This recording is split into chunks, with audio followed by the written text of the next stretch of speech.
Hello to the people on YouTube. YouTube, I hope you're doing well as always. EU5 sounds dope. Man, I hope it is. I really hope it is. I've not had a chance to watch any of the reviews yet, or the trailers, or the tutorials, or really anything. So we're going in kind of unaware of most things, but I have faith we'll figure it out, and if we need to, we'll go read some guides, but if nothing else, we'll have a fun time pushing some buttons. We'll see. George, welcome in. Hello, Grulion. Hello, Jack. How's it going today? Unnamed Comet. Putzaru, welcome in. Reflex, good seeing you. Marks, what's good, my friend? Oh, the clock is broken? Wait, was the clock broken? Wait, really? Did I just not push start? I mean, it's working fine. I was talking with Noms, and so I forgot to push the button. I'm very sorry indeed. But no, the clock is fixed, no worries. But welcome everybody, indeed. So excited for EU5. It's true. Drek, good seeing you. I'm sorry about the broken clock. It is true though that we do not do daylight saving time here. We just kind of continue on. As someone rightly said, Japan is like the sun. It does not care about the time for you all. It continues on regardless of what you call the time. But yes, in the winter, I know that many of you get a little bit more time with the stream because it starts a little earlier for you, so I do appreciate people coming on by for that one. Very, very cool with you as always. I will mention straight away that I've turned off the 5 gift subs alerts. It will come back in a different form after a while. I just don't want people giving 5 gift subs and expecting that awful song, but don't you worry, soon enough it'll be back in a different way. So all good.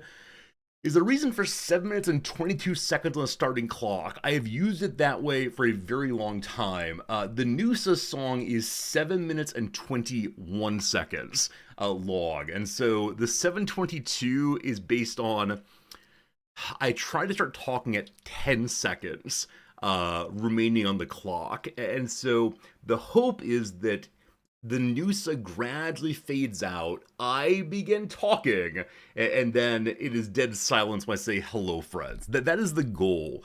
I don't know if 722 is the right amount of time for the clock, but I've used that for genuinely years, and it'll probably stay that way for a very, very long time. Van, welcome. Yarlis, welcome. The melodic does not sleep, it waits patiently. Don't worry, the melodic will be back, and a flute will be back, and we're going to have a fun time with alerts going pretty soon, I do believe. I was gone an extra day this weekend, my apologies for that. Noms and I... Thank you for being a friend. Oh, George, thank you for gifting a subscription to Clock Repair. I didn't get myself a horologist on this one, I did it myself, but thank you, George, for generosity. I wonder if there's some clock repairer out there who's going to come by and say, hey, what kind of clock you have? And I'll say, I guess a digital one on the computer. Yeah, but there's such beautiful clocks out there. I've done some looking into the way in which clocks are put together and how intricate the insides can be and all the rest. If you've not looked into that, man, you're missing out. I encourage you to research the history of non-digital clocks, ideally. Like I said, though, go on an extra day this weekend. Noms and I, again, went to a yoga retreat so she could do some fun yoga and step outside of the normal pace of life, I suppose, for a little bit more time, and that was pretty good for her. Though it was a different experience. This time we brought along two friends are some of our close friends here, moving from being just hangout dinner friends into now being vacation friends. And we do like them. We do like them quite a bit. It was nice spending time with them, but I think for both of us, having additional people along for the yoga retreat portion of it made it in some measure a little bit less relaxing. And we like them. Again, we like them quite a bit, all very good, but I think both of us are sort of socially... maladapted people, and so we spend a lot of time thinking about what the other person wants and how the conversation is structured, as opposed to just being in the moment with ourselves. So when Noms and I went solo, or I guess duo, it was a more relaxing experience. Exactly, you have to be on.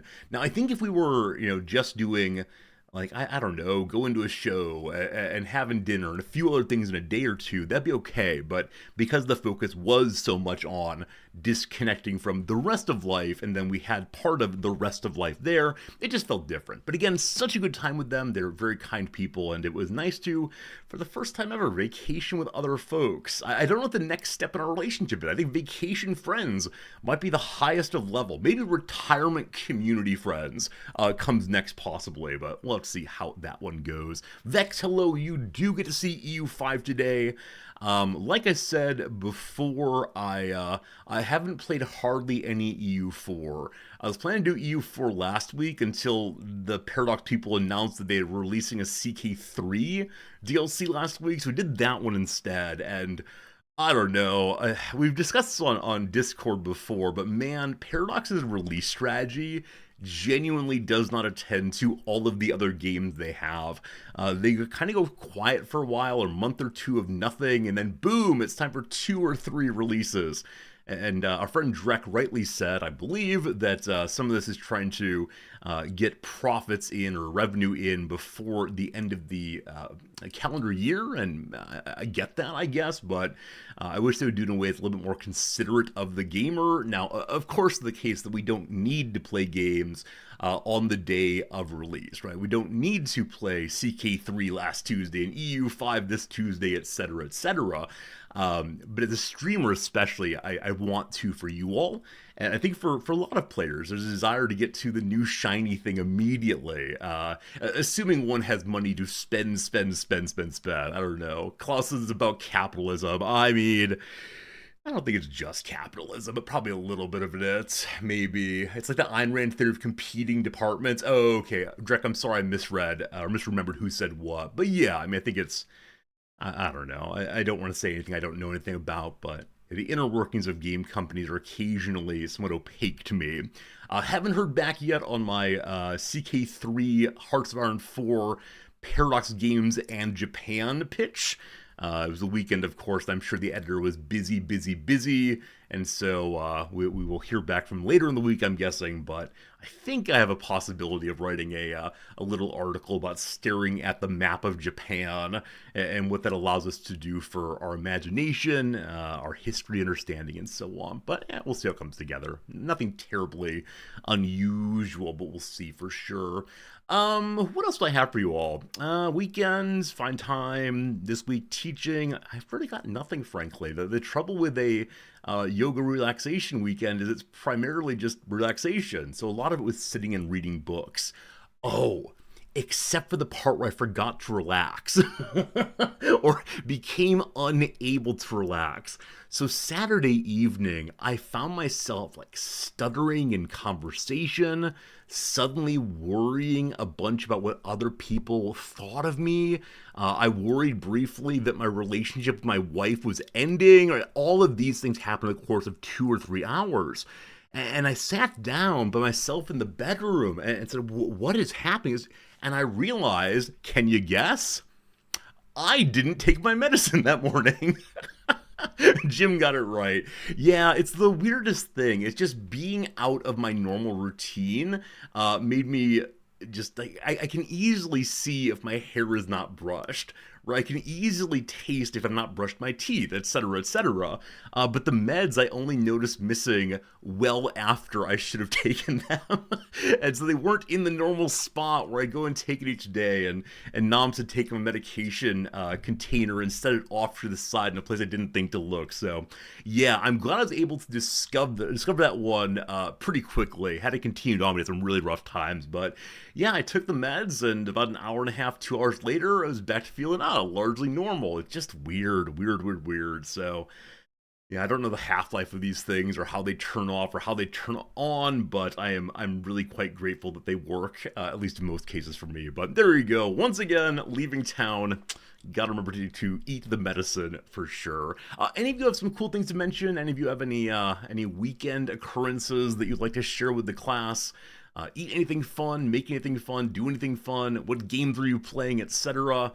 Don't you worry, chat. Yesterday morning at 8:30 a.m., I thought about you all. I said, it is now stream time. And actually, I popped into the stream chat and I saw that some of you were very sweetly sending messages comforting each other about there being no streaming. It's terrible, terribly sad. You got the Gone Fishing achievement in CK3. I don't recall which one that is, Pond. Does it involve hunting a whale, possibly? Maybe. You ran sound outdoors yesterday. That's cool. That must like raise really significantly different issues than running sound indoors, where I'm guessing you have more of a controlled space and the standard speaker setup and so on. How about all of us? Seems like a fun time for sure. A food truck fest with live music. I'm a little envious. That sounds like a lot of fun. I love food truck setups where you're able to get small dishes at each of them to try out the variety. I loathe it when the food trucks will only sell giant meals all by themselves, and then I feel stuffed where I try too many of them. You're playing Battlefield 6. I love it. One of my students have been playing Battlefield 6. I'm going to ask him about how the mechanics work and what kind of interesting features go from Battlefield 5 to Battlefield 6. And he's like, I don't know, man. I just like shooting stuff. So that's how it goes. That's how it goes indeed. You had seafood bulgogi.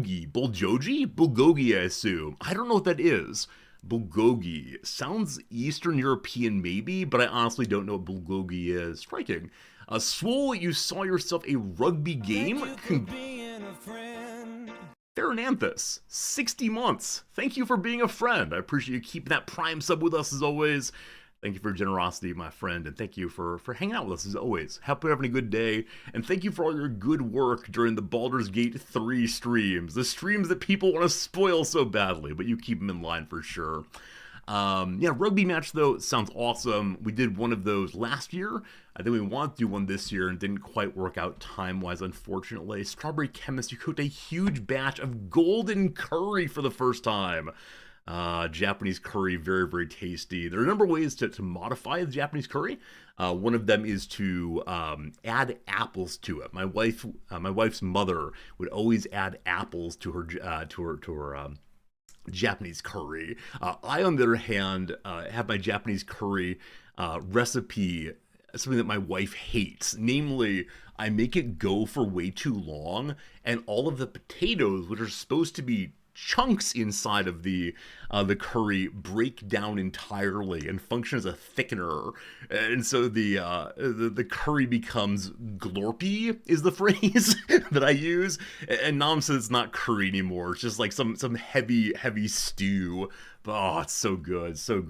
You agree with Noms? I mean, how dare you? This is my stream, not Noms' stream. Add more starch to a starchy dish. I mean, it's the normal number of potatoes, right? It's not like I put in more potatoes. It's just the potatoes break down a little bit. And that's nice. Long cooked curry, should name it that way. I think it's the case. Is this true? One moment. I think it's the case that the apple curry is called Japanese Vermont curry. Oh, I think it is. Yep. Mild sweet fruity with apples and honey. Yes, there you go. Your Vermont style Japanese curry. I don't think I've had it with honey before, but yeah, 100% Japanese apple paste. And if you know anything about Japanese apples, they're so ridiculously expensive. This is one thing I really miss about the US is fruit prices. Bananas are a reasonable price here, but right now I think that 3 apples were like 900 yen. So that means 3 apples for $6.50 or so. And that makes me sad. Why are they so expensive? I mean, I think it's the case that anything that requires a substantial orchard takes a lot more land than Japan has available. And so we don't grow things that have a lot of need for space. This is why rice works so well with the smaller patties. So probably they're heavily imported from somewhere. I mean, with that said, though, I think our bananas are imported from South America, and they still aren't terribly expensive. So I don't know how fruit works. I just wish it were cheaper. That would make me very happy. Friends, the chat has decided the hype train's going. Feel free to ignore it. I should probably change the channel's hype train mechanics so that it doesn't pop up so often. I think that, yeah, it'd be better if it were more difficult to achieve so that Twitch would stop being so greedy with the hype trains. You made a bunch of apple butter. You want to send some of that to me, Jim? Apple butter sounds very, very good indeed, I gotta say. Alright, friends, it is time for a little game called, what's it called? The word of the day, word of the day, word of the day. Oh, EU5 is being released tomorrow? Am I allowed to play it already? Wait, we might have big problems. I'm not allowed to play it yet. I didn't actually look at the day. I was pretty sure it was today, though. That's 4. One moment, one moment. One moment. We good? If anyone's... Okay, we good. We good, we good. No problems at all. Okay, if other people have been playing it, I'm allowed to play it also. Just, oh, that was almost a real disaster there. I forgot to look at the contract. Friends, the word of the day is indeed fidelity. Fidelity. Faithfulness, you know this word. The root, of course, Latin fidelis. And, yeah, fidelity. Very cool, very cool, very cool. Hey, Jim, thank you for gifting a sub to... Thank you for gifting a sub to Blue Link. Blue Link, thanks for being part of our community. And Jim, thank you for also being part of our community and so darn generous also. You will not be able to send me any apple butter, but a gift sub is just as nice, and thank you. Fidelity is the quality or state of being faithful to a person, such as a partner, a spouse, or a thing, such as one's country. I think also some audio systems are called high fidelity.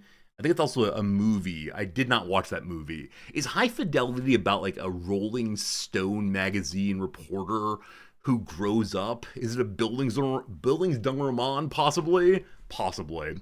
Fidelity refers to accuracy or exactness in details or the degree to which an electronic device, such as a television, accurately reproduces the effect like a sound or a picture. George plays Twitch. Thank you for gift subbing to Nick Hornby. Yes, Nick Hornby is the author of High Fidelity. I'm glad we remember these things. Thank you for your generosity all the way. I'm thinking of Almost Famous, not High Fidelity. Which is High Fidelity? High Fidelity book. It is Nick Hornby indeed. It's time for me to read the plot quickly, so eyes blocked briefly. Okay, it's this one. It's this one. Okay, very good, very good. I was thinking of Almost Famous indeed. Thank you much. Alright, after almost 3 decades on the job, no one can doubt their fidelity to the company. And then number 2, the movie's director insisted on total fidelity to the book. Gotta keep it in line with the book. No major changes at all. Did you know? Fidelity came to English by way of Middle French in the 15th century. It can ultimately be traced back to Latin adjective fidelis, meaning faithful, loyal, or trustworthy. While fidelity was originally exclusively about loyalty, it has for centuries also been used to refer to accuracy, as in questions about the fidelity of the translation. George single-handedly driving the hype train to level 2. George, thank you for gifting a sub to John Cusack. I'm sure these are the actual people out there. For a brief moment in his email box, John Cusack has seen the word resorty. Thank you, George, for the kindness. 276 subs, my goodness. Thank you for the hype train too. Everyone who's gifted so far, I appreciate it. Here's a quiz team. Rearrange the letters to form a noun that can refer to a measure of the sharpness of an image, usually expressed as a total number or density of pixels in the image. I think this is related to what we're all looking at right now, or could be looking at if we turned our head to the side. It is, of course, resolution. Resolution in the sense of image quality. There you go. There you go. No problem at all. Cool, cool, cool, cool. What is the etymology of resolution? It's from resolutio or resolve. So resolutio is to be resolved, right? To focus on what should be. That's pretty cool. Pretty cool indeed. All right, very good. Time for thrice. Time for some trivia team. Gotta get my daily 10 points. Here we go. Fenty Cheeks Out and Benefit Sunny are examples of what type of makeup rather. Fenty, I believe, is Beyonce's brand, I think. So it's probably a kind of sunscreen in something. So is it like concealer? Is it because I don't think that sunscreen counts as being a makeup. So I think I'm gonna say it's concealer. Is that right? So what else do I know? Like I know like powder, mascara, blush, lip gloss. That cheeks out is making think like whatever goes onto the facial cheeks. I think concealers often put on the majority of the face. We're saying concealer. I'm ready to be wrong on this one. Okay. What if I told you also the name of a magazine from the sitcom Just Shoot Me? I have no idea. Eyeshadow. I've started doing eyeshadow. That's a thing. It's what your face might do if someone sees you get this question wrong. It's blush! It's blush indeed. Alright, blush is what we want. I got my 1 point. I'll take it. Fenty is Rihanna, not Beyonce. Got it. And then it's a foundation or powder are things you can use across your face also. Foundation is a word I forgot entirely. Alright. Blush all the way. What is the sitcom Just Shoot Me? I thought that maybe AI would pop up with, I will not do that. The show from the 1990s. Do any of you remember this thing? Appears to have relatively strong reviews. Huh. I don't remember this even a little bit. Maybe because it was focused on making a fashion magazine, it just didn't appeal to me even a little bit. It was meh. Okay, I don't remember it at all. Yeah, David Spade is the only name I know on this list, I think. Yeah, David Spade's the only one I know. Oh, very good. Very normie sitcom. Oh my goodness. Are we normies in this channel, or are we above the normies? The Impala's genus name is Apeiroceros. There we go. Correctly implying an especially erect set of what body part? I assume this is Ceros a la Triceratops, which would be horn or nose. So I'm going to say horns. Woo! All right, very good. Number 3, meaning house of gods in indigenous language. A tepui is one of those high jungle mesas found mostly in what South American nation? Well, Brazil is a pretty large place. Yeah, I have no idea. I can throw in various names. I really have no idea. Friends, again, thank you for the hype train today. Jim, George, Farrow, very kind of y'all to support the channel in the beginning of the week here. Argentina, Chile. Chile is pretty darn mountainous, so I'm going to say Chile, and you're going to get wrong on this one. Alright, what if I told you that most of Pixar's movie Up is set on one? Where do they want to go to? Oh, wait. No. They do want the nation. Is this where Patagonia is? I think Patagonia is Chile then. Well, I have no idea where the movie Up is. Like, I remember that the main character and his wife want to go to one of these mesas. I don't recall where it is, though. So I'm going to say Argentina. And if it ends up being Brazil, I will be very cranky. All right. The non-fictional World's Tallest Angel Falls tumbles down from one. Its capital is Caracas. Venezuela? Venezuela is correct here, I believe. Venezuela. There we go. My apologies for missing that one for a while. Don't mention the wife in Up. All intensive purposes, as you know, the beginning of Up should be a movie all its own. I can't make it through without having a little cry. It sure is something. All right. Didn't get it. Shame on me. Number 4. In 1990, what since knighted actor turned down the role of Uncle Fester in the first Addams Family movie. So this question is, who didn't play some role? I'm going to say it's Anthony Hopkins, because I like him. And in 1990, I think he was on the upswing, and he's definitely knighted now. So Anthony Hopkins. A? He's Welsh. He's Welsh all the way. Very good, very good, very good. I got the entertainment question today. That never happens. Like, question 5 all the way.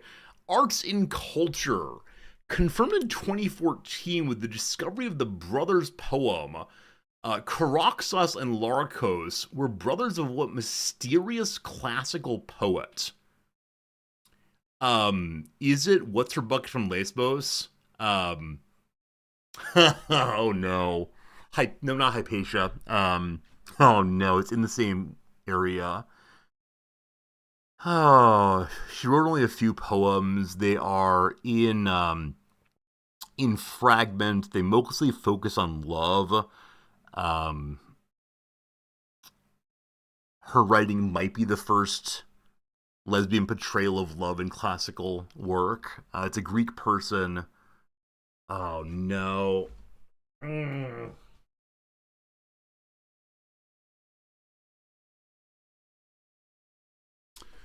I'm not gonna get it. If it's her, I'm not gonna get it. I'll go with Asclepius. Not Asclepius.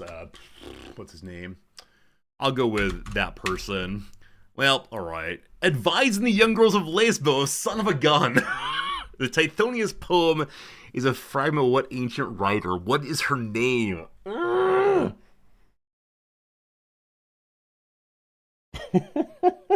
It's in there somewhere. I can mention everything about her. It's not Hypatia. I'm stuck on Hypatia for some reason. It definitely is not Hypatia. You're seeing a man's brain break before your eyes. This is not good. I'm gonna put Hypatia, and it's not Hypatia.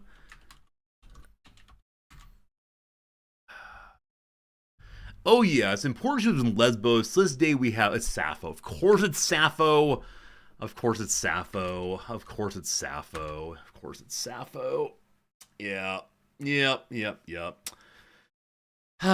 Only 9 points today. We had it in one, but I could not find the name, unfortunately. It's alright. It's alright. Why couldn't I find that? Man, that's brutal. Anyway, Napoli is so disappointed in me. Yeah. I mean, she focuses on Latin, not Greek. I've taught Sappho before. This is always the problem. When I've taught something but cannot find the name for it, it really throws me off. And I always wonder, do I have trouble finding it because I'm so used to just looking things up? If I can't remember her name, I start typing in things like Lesbos, poem, fragment, and boom, there she is. But, alright, we got our 9 points today. Should have been an 11, but how do we do in comparison to the rest of the world? We did above average, but barely. Did most people get this thing in one? Okay, most people missed entirely. There we go. I'm actually surprised that most people didn't get it at Sapphic there. But, alright. Alright, very well. I do wonder how the blush question broke in terms of gender. I'm always interested in this kind of split on questions. You know, what is the most obvious and easy thing in the world for some population that's not for someone else? For example, people who have studied philosophy always know who Sappho is. All right, folks, let's go and do a little bit of redactyl. There we go. I'm surprised that people don't know Greek poets. I'm surprised that most people don't know the word sapphic. I think that's what it is. Most people play trivia, but maybe not. Anyway, here we go. Putting you into slow mode. Let's do a little redactyl. Any word you want to put in chat, I will type into the video game, and we'll see what comes out of it. You're in slow mode now. Good luck, everybody. Word number 1 from Steve is history. Today's word appears to be 3 or 4 letters long. Blank are blank and blank blank. Good luck. Modern is 1. Greece is 1. Over is a preposition. Bassoon, no bassoons. Lesbos. Leave me alone. No Lesbos today. How about food? 3 foods. Europe, they're 26. European, they're 12. A thought today. We thought we get one of those. How about the word mammal? There's no mammals. How about a system? Always a good guess. One system for you today, unfortunately. How about Sappho? Leave me alone. There's no Sappho here, nor in my mind, unfortunately. Animal, we have only one of those today. Earth, we have none. After that, the word or, there's one of those, or sorry, no ors, 5 wars, or war, that rhymes, delightful. Sappho, yeah, already did that one before. American, we have 23 American things. Mongolia, none of those. How about ingredient? None of those either. The word cow, no cow. Age, there are 4 ageses. Eel, unfortunately not. This is not the crossword. Country, possibly. 4 of those. Describe, there are 2. Describe it, same thing. How about bird? It's the word, but none. There are no irons either. Allies, there are no allies. Food we did before. The word death is 4. Ion is no. Is it a species? 29 species somewhere. Art, 1 art. Ion, we did a moment ago, sorry. Descent. The descent of man is not here, unfortunately. Axis, there are none of those. Plant, there are 35s. Sauce, 0, and we got 1. How about Asia? There's 6 Asia things. Tree, there's 61 trees. Shout out for well done. That Windows noise is on my end, of course. We'll get to that after stream, no doubt at all. Defunct, no defuncts. Fox, none of those. Book, there are 2. How about mathematics? None of those. Fish, we have none of those. Bird, we did a moment ago. World, there's 6 worlds. Oak, 1 of those. How about wind? There are 5 of those. Corn, 0. Rice, 0 also. Is it a duck? It is not a duck, unfortunately. Fur, there are none of those. How about fur with a U? Oh, I mistyped fur with an I, sorry. It's not that either. Pine, I can't type now. None of those. How about the word sauce spelled correctly? Sauce spelled correctly is not here either. Ivy, there's 1. Fit, there's 1. Maple, there are none of those. Insect. Thank you for submitting my word spelled correctly. Maple, there are none. How about an evergreen? We have none. The U, there are no U's. U, furs, plural, none of those. How about deciduous? Deciduous. 2 deciduouses. How about elm? There you go. Shadow Avatar got both the word tree and also the word elm. Well done, my friend. Getting yourself narrowed down and then getting the correct answer first. GG, one and all. It is elm today. I live right next door to Elm Street. I was in a neighborhood where all the streets were named after trees. I always wonder how developers choose sets of names. You know, how on earth do they choose, like, all of these names will be, like, presidents. All of these will be young women's names, like this sort of thing. Does this happen where you're from also, that streets have themed names, I suppose? Or is that instead something that is a uniquely American phenomenon? Because definitely in Japan, most streets don't have names, and then those that do have names are profoundly descriptive. Like, this is the street that goes through this place. This is the street that has markets on it. That kind of thing in a lot of places. Elms are deciduous and semi-deciduous trees comprising the genus Ulmus in the family Ulmaceae. They are distributed over most of northern hemisphere, inhabiting the temperate and tropical montane regions of North America and Eurasia, ranging southward in Western Asia to Iran, in Africa to Libya, and in Southeast Asia into Indonesia, around a lot of places. I wonder what they are quote-unquote native to, or if they were in all these places before human history was recorded. Elms are components of many kinds of natural forests. Moreover, during the 19th and early 20th centuries, many species and cultivars were also planted as ornamental street, garden, and park trees in Europe, North America, and parts of the southern hemisphere, notably Australasia. Some individual elms reach great size and age. However, in recent decades, most mature elms of European or North American origin have died from Dutch elm disease, caused by a microfungus dispersed by bark beetles. In response, disease-resistant cultivars have been developed capable of restoring the elm to forestry and landscaping. I believe the elm has an important role in American history. I think it was used as a sign of the Revolution, maybe. Something like that. You have a number of streets near you that are various colleges, okay? Mostly Ivy League colleges near you also. Pullman Town Method? Wait, really, Farrell? Pullman Town Method. Industrial town built by George Pullman for railroad car factory employees. It's a model employee town. I mean, is this one of those company towns on Chicago's South Side? Huh. I actually did not know this. Too many words, not enough pictures for right now.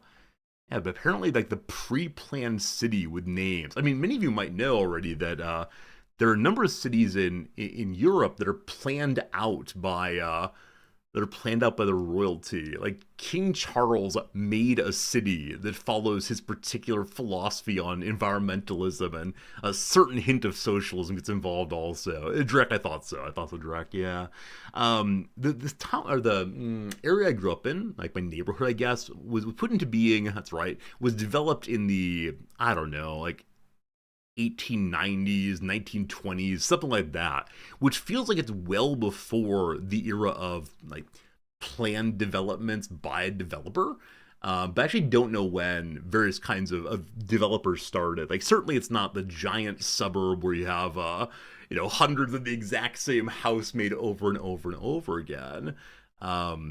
I don't know how the history of the suburbs works. I'm sure there's some book by a sociologist out there. Friends, we're going to play 2 rounds of the Rizdactyl before we get ourselves into today's game.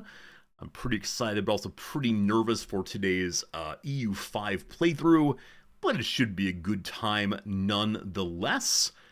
Oh, some of you submitted some nice things over the weekend. Wait, is this right? YOLO Swaggins, did you submit about 20 of them? Oh, these are pretty good ones. How did you come up with these? Why am I nervous about today's stream? Oh, just because it's a book I haven't played much of. Or not a book, right? A game I haven't played much of. The kind of thing that is great fun, but also the kind of thing that I will need to figure out gradually. Let's go ahead and do... No, that's kind of fun. Shepard, you have one I'd like to do first. Shepard, this one's yours. It's a good one, and I think if you're a good submission through and through. You're thinking about adding a spam filter, so you can only put in, a few at a time. I don't mind there being a lot of them. I just can't possibly do one person's over and over and over again. Alright, here we go. I now have on my screen a Wikipedia page. What is it? Who knows? Good luck. Is it a person? It is not a person, no. Does it make noise? It does not make noise, though. I think noise is a fair thing to have in mind. Could I stretch it? Not physically, no. Is it an instrument? No. Is it related to the bassoon? No. Is it a place? No, sorry. Is it made of carbon? No. Can you do that's pretty funny. Is it enjoyed by college students? Some, I assume, yeah. Could I stretch it like the truth? No.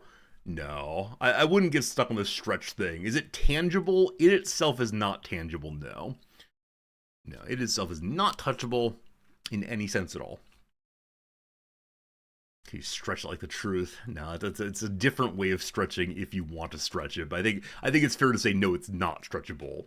Is it or was it an event? It is or was an event, yes. Is it for entertainment? In some sense, yes.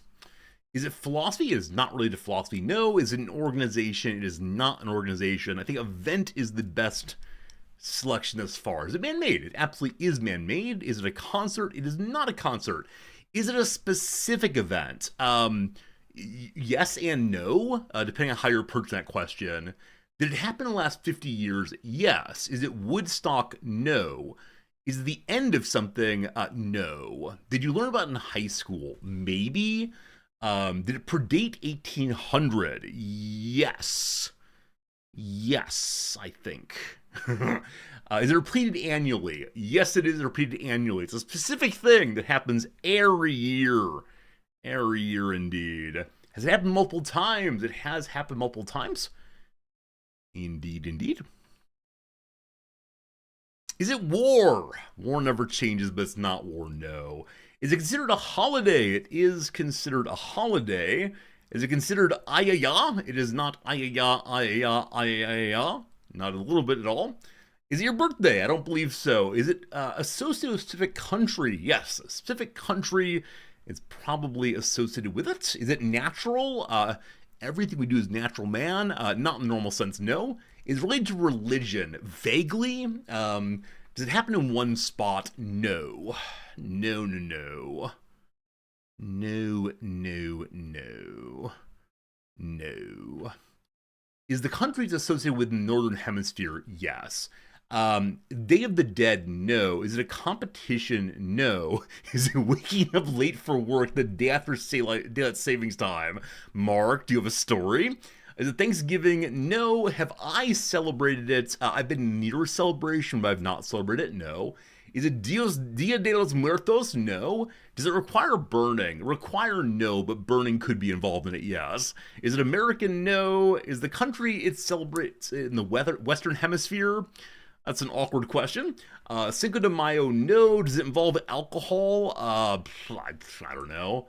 It's not like let's go out there and drink a lot per se. Garvin says that the Guy Fawkes gunpowder plot. Absolutely, it's bonfire night.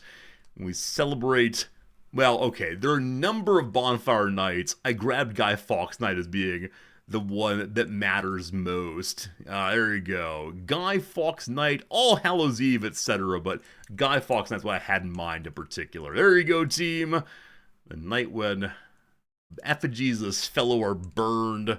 This fellow tried to blow up parliaments, and he was certainly religiously motivated. GG, well done, both to Garvin and then Shepard got just afterwards. Sorry, Pretty Pictures got just afterwards. Well done indeed. And a fun one. Thanks for the submission. I appreciate it. Let's go ahead and do one more today. Let me go and grab one that I think is interesting. No, it's not.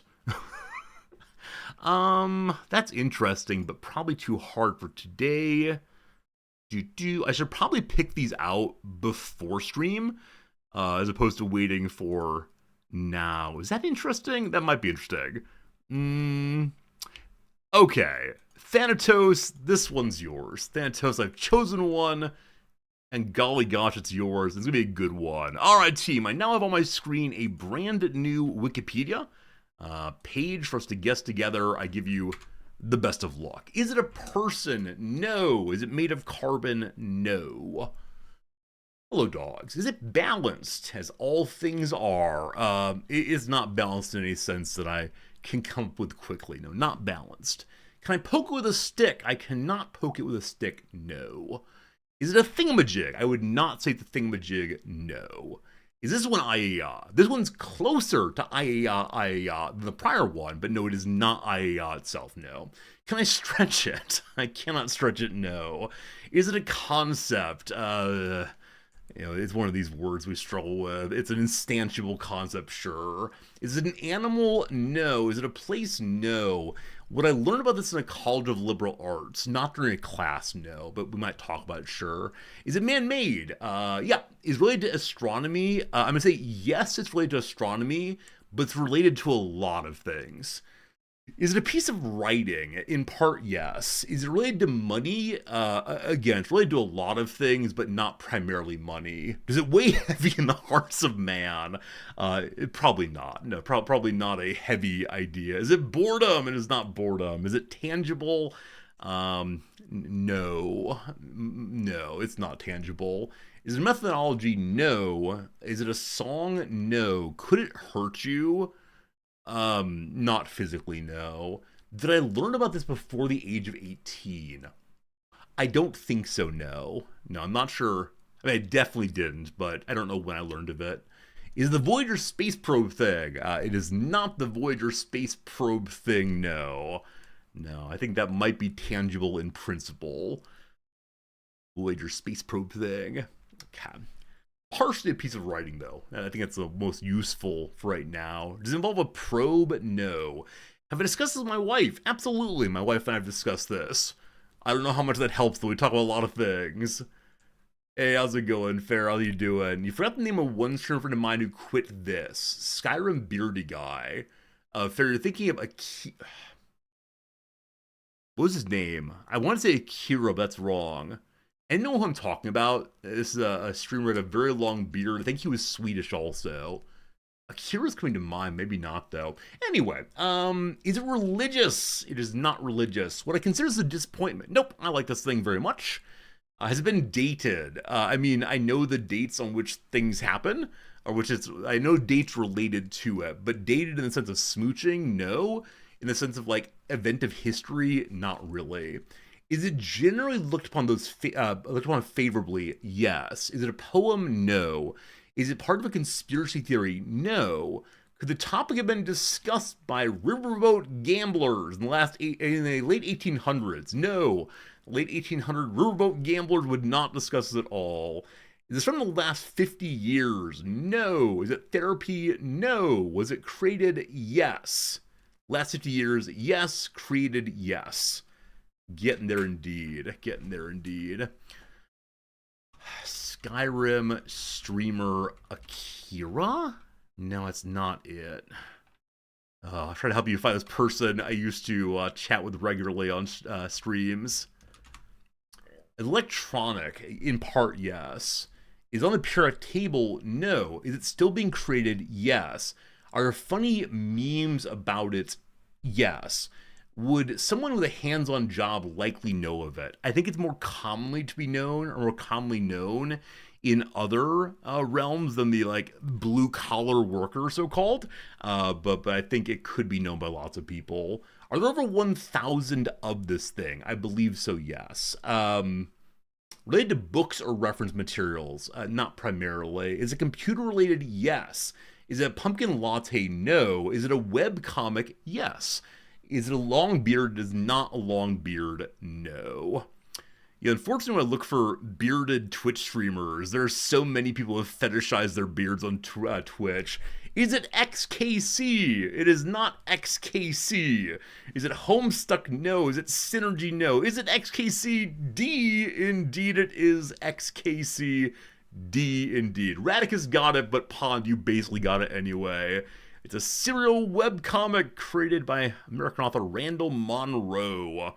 If you've not seen it, I think it's more popular in a kind of like nerdy gamer science mathy culture as opposed to like blue collar work. A phrase I don't like very much, but there you go, team. You got it. You got it. You got it. It's not an acronym, a word with no phonetic pronunciation. Chixda. There you go. Yeah, great IT stuff in general. There are a couple ones on Logic that are very funny. One on like blue versus white collar, because I think that it really downplays the intellectual work that the so-called blue collar folk do. And then also, I have fairly strong beliefs that we need to muddy that distinction. I believe strongly that people who do things and make things should have a role in the deciding of what they do and make. And I think those that do the thinking about doing and making should also get involved in a certain amount of doing and making. That's the kind of thing I have in mind. It's just too clear of a distinction that does political work that I loathe. So I try not to use those words, but it's difficult to... I mean, right. The easy words are like the working class versus the bourgeoisie, but it's a little bit too easy to go that way too. All right, I think that's all of the intros. It's time to pull up this screen right now, my friends. It is time for some, what's it called? Some EU5. How many of you have seen this played already? I know other streamers got to it last week. I was busy with other things, of course. But briefly, I agree. Yeah, agency overwork is very important. That's why one of my favorite classes is on worker-owned cooperatives, the largest of which is the Mondragon Corporation in Basque Country. Yeah, it's a cooperative owned and managed by its workers. It takes a little bit more work to do because you have to think hard about the goal and direction of your company. You're not just told what your job is and to get onto it.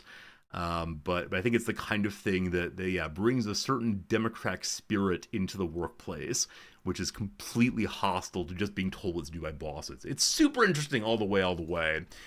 Shen and Sal have played the game recently. Saw a streamer doing it on multiplayer.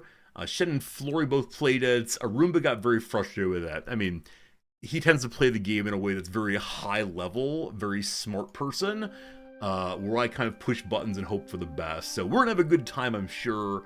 And yeah, we're playing as Sweden. I play as Sweden in my first playthrough of any Paradox game. I have no idea how it's gonna go, especially with my lack of remembering how EU4 is played. But you all are here to help me out a little bit, I'm sure. And so, yeah, I'm quite struck that on the choose your language bit here, there is no Swedish. Outrageous. All right. Here we go. I think we'll choose the Old English here. Some settings have been set based on your hardware. If you want to change them, please go to the settings menu. I'm sure it's fine for right now. Okie dokie. The user agreements, I give them full control of the twitch.tv resorty. I owe them money for mentioning the game on stream. Rules of conduct. You're not allowed to post any NSFW content with this game. No Nazi propaganda. Good. Alright, very good. Privacy policy, all good. So the game is more like Victoria 3 now. Dogberry, thank you for that. I'm just not sure all fits together, but let's go ahead and do a brand new game. Welcome to EU5. EU5 is a deep historical grand strategy game about the fate of nations during the late Middle Ages and early modern period as they vie for global power through war, diplomacy, colonization, and social economic change. If you're new to EU and its mechanics, just selecting one recommended countries. If you're an experienced world leader and want to skip the tutorial, click any country option. What are the recommended ones? Norway, Castile, Holland, Naples, Hungary, or the Ottomans? I'm trying to remember who we played at as we played at EU4. I think we had a Portugal playthrough that was great fun. Huh. Tiny baby Ottomans? Yeah, we'll see how they go. Adorable for now. Okay. If I just pick Sweden, what happens? How rough is it? Let's see. Holland's like Sweden? They're pretty close by, but don't say it too loudly or our Swedish viewers will get very cranky. America has neither king, nobility, nor clergy established by law. The most flourishing and best governed spot on the face of the earth. 1796. Goods are required for construction or production method. Pop needs or anything else that requires goods. More goods. If the cuckoo will not sing, kill it. Cool. The message of Japan is killing that which does not fill its role. All very good. I probably played Bohemia right before giving up on the game. I wouldn't doubt Dogberry. And your phrasing, give up on the game, is exactly correct. I just wasn't having a good time. In part because of the kind of chat room the game created in EU4, but yeah, we'll figure it out all the way. In the upper right-hand corner, one can see a checksum. I don't quite know why that's appearing. I hope it goes away during gameplay. It might be there only during this early access phase for streamers. Maybe. Cool. Oh, friends, I did something very irresponsible this weekend. I'll share it with you in the near future. Something very irresponsible financially, though. I mean, it's fine. It's not a big deal, but Grandma gave me an inheritance, and we're using it in interesting ways. All right, so let's select a country. Huh. Was it Magic the Gathering related irresponsibility? It may have been. I got a real good deal on a a package that's partially opened that apparently was partially opened by customs, but is still closed enough that you can't get the cards out. We'll make a video. We'll see how it goes. I saved a couple $100, but possibly pure stupidity. What's the phrase for it? A penny wise, pound foolish. Hello, Norway. Hello, Sweden. Look at Big Boy here. Hello, Big Boy. King Magnus VII of Bjalbo. Cool. He's a Swedish Catholic. He rules the Kingdom of Norway. Okay, so it's personal union between Sweden and Norway. Don't buy things that are partially opened. I mean, agreed, but I save money. Alright, so he's King of Norway, King of Sweden, King of Scania, and various Jarls, and leader of the Swedish-Norwegian Union. Shen's playing Norway as a subject in PU under Sweden. Maybe we can somehow unify our games, and I'll tell Shen what to do, and he'll depose me as soon as he wants to. There are three main stats. The sword, the bird, and the scroll. So it's administrative, diplomatic, and military. So it seems that this ruler is really quite good at combat things. Okay. So CK3 is often a very combat-heavy game in non-Asia. Asia kind of just sit there, it seems. Victoria 3 is a very non-combat game. What is EU, friends? What is EU for? Oh, it's out of 100? Oh, never mind. The king is garbage. The 26 looks so high by comparison with the other two. So he is not the greatest of all, but perhaps he's the greatest in Sweden nonetheless. I don't know. Are we restoring the Danelaw? Can we? I need to figure out what achievements are possible in this game. Pardon me briefly. How do I find achievements? Game rules. Achievements not available. Don't you worry, I'll turn them on. Very shallow focus on looks. I mean, this guy looks beautiful for sure. Did I buy it from Kibler? I did not buy from Kibler, no. Build and export chairs, it is the goal for sure. For sure. I thought that was so high in military. Alright, hopefully he can hold on to this. Oh, no achievements in the game yet. Alright, very good. May I turn Iron Man on so I can make very poor choices? Is that a thing I can do? No priestess right now. I don't see Iron Man. That's probably for the best. This is fine. We'll learn together. Only achievements getting mirrored right now. Alright, EU4 is super war heavy. Iron Man's in top left. Oh, is it? I must have missed that.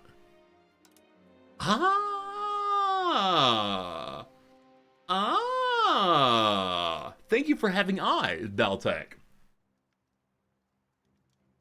I shouldn't play this game until Christmas so they can patch the crashes. Nah, I tend to be totally fine with Paradox games being a little unstable at release. I know for some players it is the end of the world if the game even smells like crashing. For me though, it's absolutely fine. We can make a joke of it and move on. What else do we have as we begin? I've clicked on the wrong character, you fool. Alright, so we have here 6,400 troopers. All levies, it seems.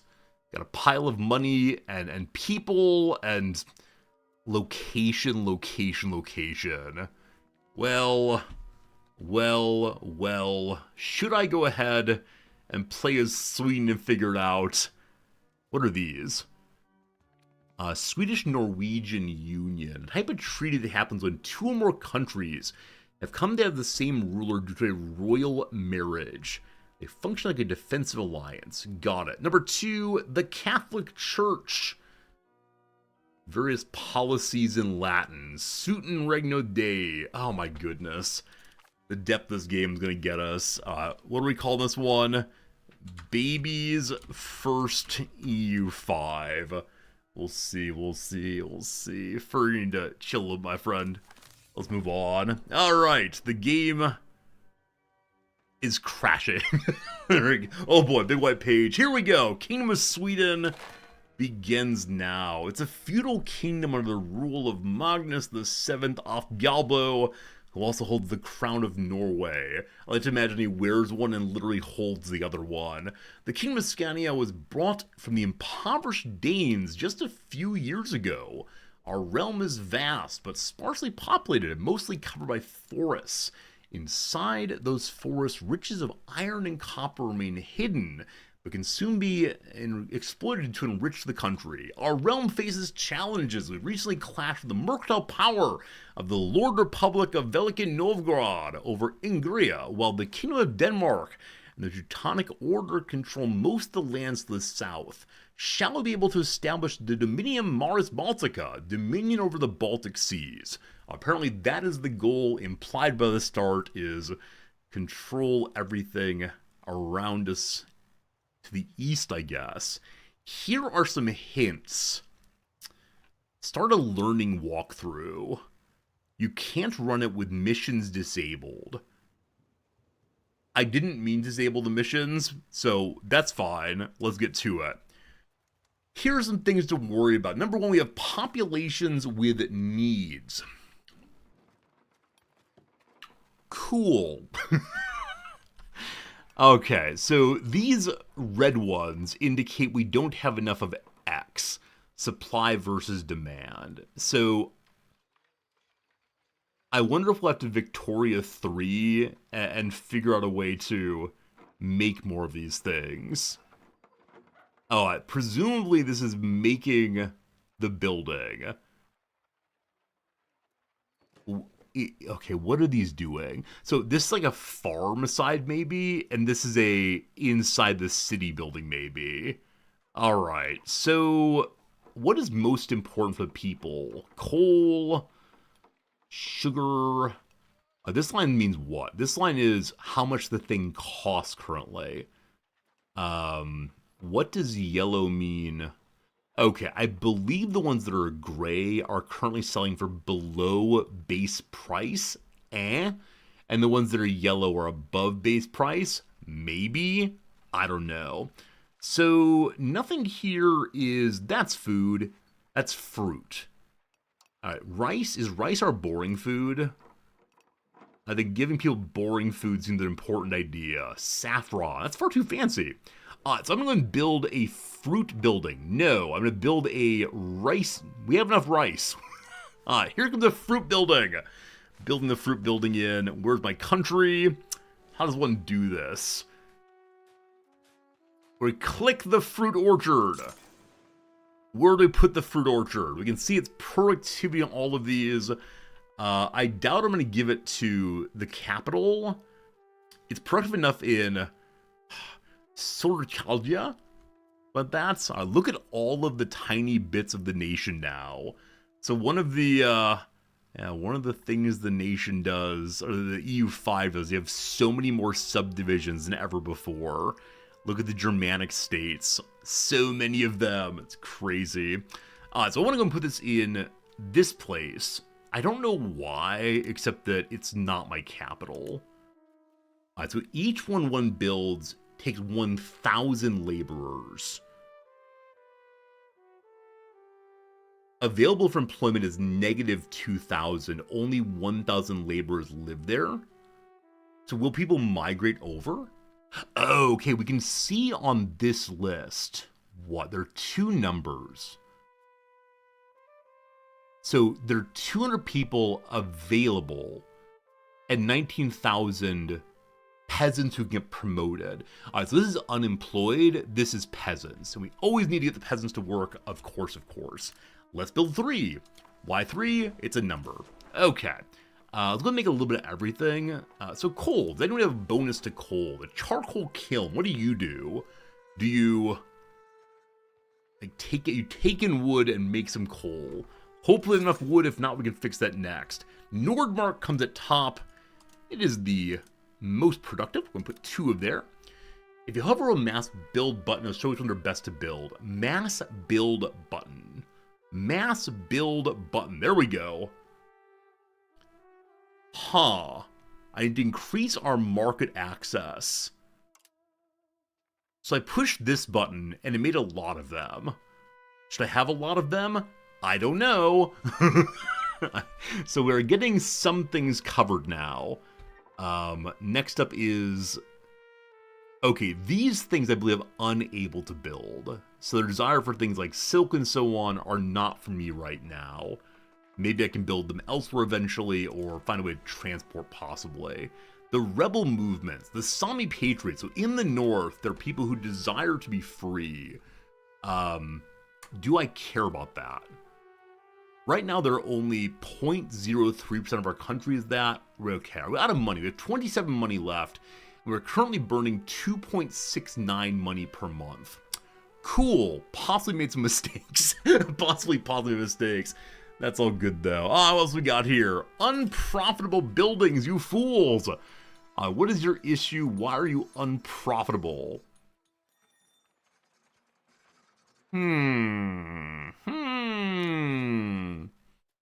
That button is just build more of them. Okay. Presumably their imports are too expensive, maybe? Maybe. So these are the new ones being built. The fruit orchard and the charcoal kiln. I assume, yes, the weaponsmith wants to make use of the coal. And then the Potter's Guild wants to make use of clay and wood. We'll see. We will see how that one goes. I'm going to give it a while to figure stuff out, hopefully. An incompetent ruler. What? What? Incompetent ruler? How dare you? Thus far we have no children. He's only age 20. I'm sure he'll level up beautifully. So adults are at 16 or higher. Good to know. They can serve in the cabinet, etc. Good to know, good to know, good to know. But incompetent, they say. He's an embezzler taking our taxes. He's a scholar. Do I hear the Philosopher King model might be flawed? So more literacy, more good. The ruler is a scholar. The ambition to learn about the world and the governing principles of men and nature makes our ruler able to understand and implement new technology much more efficiently than would otherwise be possible. Cool. However, he's an embezzler. One of the things that drive our rulers, a great will and talent to use the state revenue for increasing personal wealth. Do I have access to his personal wealth? He's going to gain a trait in 18 years. So I'm guessing his personal wealth is independent of me. I'm playing as the nation, is that correct? The spirit of nation in this game. RGOs are lacking employees. Resource gathering operations. Hello. Okay, so here in Kirula, sorry Swedes, are there people waiting for work? Let's see what the issue is. Yeah, so it looks like we need 300 more people, or 700, I'm not quite sure how many. Now, there are some peasants, all of whom are able to promote. I'm guessing they will self-promote into work. They're tribesmen also. So the tribesmen are what? What makes you a tribesperson? It's lower class. They can be promoted to peasant if they can support more. So the peasants will become workers, laborers, and the tribesmen will become peasants over time, I guess. They become burghers, clerics, nobles, laborers, or soldiers. They assimilate very quickly. They're going to wait for this thing to gradually move on. Cool. I wonder if there's a building I can build that will hasten promotion. I may have built too many buildings. I may have to unbuild some of those. Okay, so lots of you are missing workers. We'll give it a little time to see how it works out. Bad minting. Our minting is only 0% due to lack of access for needed goods. So, are you minting? No. No. Are you minting? No. Here's minting. All right, very good. So to mint, you have to have gold and silver. If I increase this button... Okay, I don't want to devalue my currency. I'm not quite sure how that's going to work out. If I go up a little bit, though, we then get this worry that we can't do it. Or it's happening inefficiently. There are various levels of taxes one can do. So tax for the Adelsstand. This is the elite, is that right? Landed aristocrats. Their privileges are guaranteed by the old traditions, and most have... what else? Most rulers have been won through performing great services to the rulers. Got it. Traditional responsibility is to fight and protect the realm against outside danger. Alright, so government estates should have more power than other estates. So are you the government estate? Maybe. Hello, Socks. Look for trade goods, gold, or silver. We'll get there in a moment, but thank you very much. Next up is the Protestant. I should have chosen an English language starter, probably. Alright. So these fine folks are the educated priests. I see the hands held together in prayer now. Got it. So their job is to care for spiritual well-being of our nation and our people. Cool. Alright. Past that we have the Borgerstaat. I assume this is the bourgeoisie, or the burghers maybe. Let's see. The urban population of our country, like artisans, merchants in the cities. Got it. The tribes. Good to good. If I lower the cost of the court, what's going to happen? HPG, good seeing you. We are learning a game. The extended household of the ruler, including all those who regularly attend on them. In the largest courts, this number can grow to thousands. So it's not clear to me. Okay, what it gives us is 0.27 crowns. Crowns are something. Are they up here somewhere? Crowns. The legitimacy of Sweden. So Sweden goes up in legitimacy for having a larger court. It's time for a little bit of cost savings of the court. I don't know how important legitimacy will be, but I'm okay with sacking it for a moment to try to balance the budget. We'll go and do it to 0.1. There we go. Army maintenance, we have no army. Forts, we have some. Diplomatic spending, etc. And we have some buildings being built presently. Cool. Cool. Sounds good. Next up, research. We're in the age of traditions. We have 63 of 89 done. We are feudalist Achaenites and legalism of Rome. We're a meritocracy, which causes market prices to go up. Maybe. Or are these unrelated? I don't know. This hardcore Civ, that's a good way of thinking about it, is Civ with a whole bundle more buttons to push. Okay, so there are currently looks like 6 ages in the game. This reminds me very much of the Paradox game Millennia. And so I think that's probably what they took from that game to put it into this one. So when does the age change? Okay, ages change based on year alone, it looks like. Fascinating. Fascinating. Different societies have been established throughout the world for hundreds and thousands of years, and their foundations can be framed in traditions like legalism, meritocracy, or feudalism. We have all three, it looks like. Delightful. Alright, so the Age of Renaissance begins when? A new era of knowledge and progress is emerging due to growing interactions and institutions in the medieval societies affected by Pax Mongolica, the Islamic Golden Age, and the European Renaissance. So we're part of the Renaissance. I'm guessing we play East enough, the Peace of the Mongolians comes in instead. EU4 and ages also? Okay, I did not know that. Thank you, though. So, when I look at this page, advances, organized religion is presented to me in a way that nothing else is. If I go into the queue here,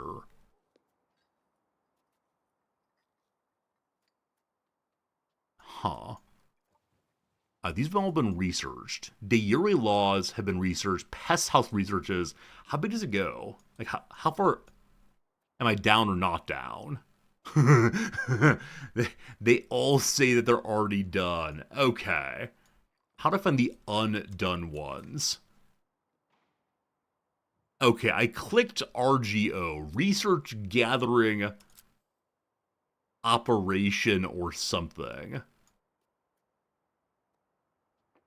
We don't meet the requirements of meritocracy. What does it require to have? Oh wait, do the other direction. One second, what's that? No. I thought it might be the Bob the top.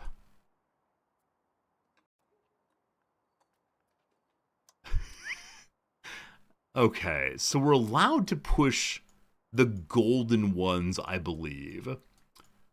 That is fair. I have no idea what matters right now, so I'm going to go ahead and do the button that they suggest.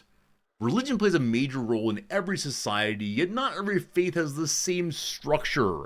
An organized religion has rituals and belief systems systematically arranged and follows defined doctrines. Literacy goes up.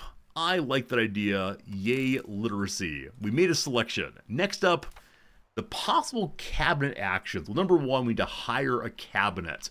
There are states and parliament and cabinet and laws. Oh boy. Our core language is Scandinavian. Apparently 1% of the world, maybe? Language power is the reach, influence, and prestige of a language. It's expressed as a percentage relative to the most powerful language in the world. Are we assuming that French is number one now, or is something else currently? What other language would be really big in this period? Germanic? No idea. Latin, possibly. In the year 1337, Latin is still number one. Huh, okay, cool. Not Germanic, okay. Latin and Greek, really? Really? Hi, Pope. How do I find the Pope? I'm clicking on the paper, probably in the wrong view. Is that true? There we go. Hi, Pope. You speak Latin, surely.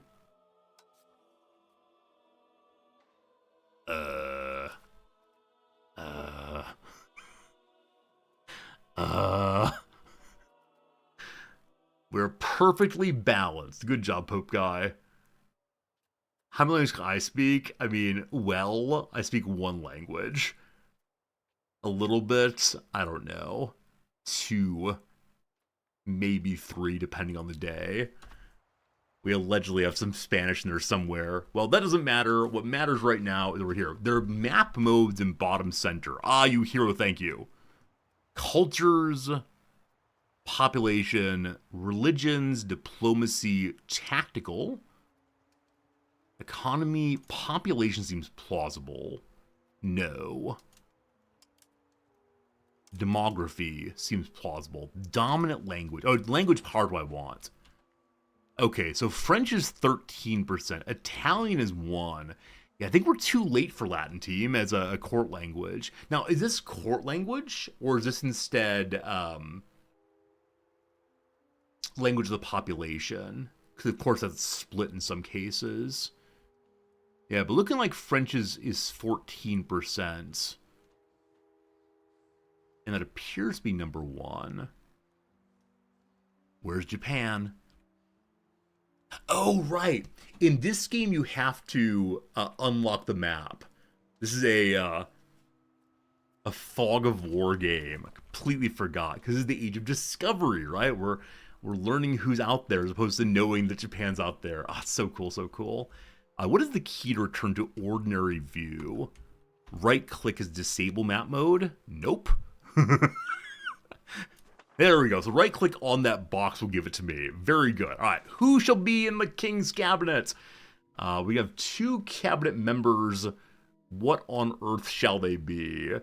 Oh my goodness. I was very excited earlier that the king was a 25 in military things. So Newt of Ospinias appears to be the best rounded character. And so maybe that's good to have some rounded points. And then someone focus on either military or on diplomacy. So, Knut, I choose you. Cabinet stop number 1. And then, do I want to go hard into military? What's that give me? Half again, cabinet action bonus? I don't know what that means yet. Cheaper training, more army morale, etc. With, diplomacy, estate's satisfaction equilibrium increases. Satisfaction equilibrium. How happy the estate is with how the country is being ruled. If high, the country will get some bonuses, but if low, it gets penalties. If it's low enough, we cannot recruit the army levies and naval levies from that estate. So this reminds me very much of Imperator, right? You need to keep the different families happy, the different strata of society happy, or else they stop cooperating with you. Ah, we love it. We love it. All right, so maybe, oh, if they're happier, you can tax them more also. Fantastic. Okay, I'm going to go ahead and choose as number 2 the diplomat for now, because he's halfway decent at combat stuff as well. Did I ever play EU4? Some. I'm actually interested in the answer to that question exactly. So let me tell you how many hours I have in EU4.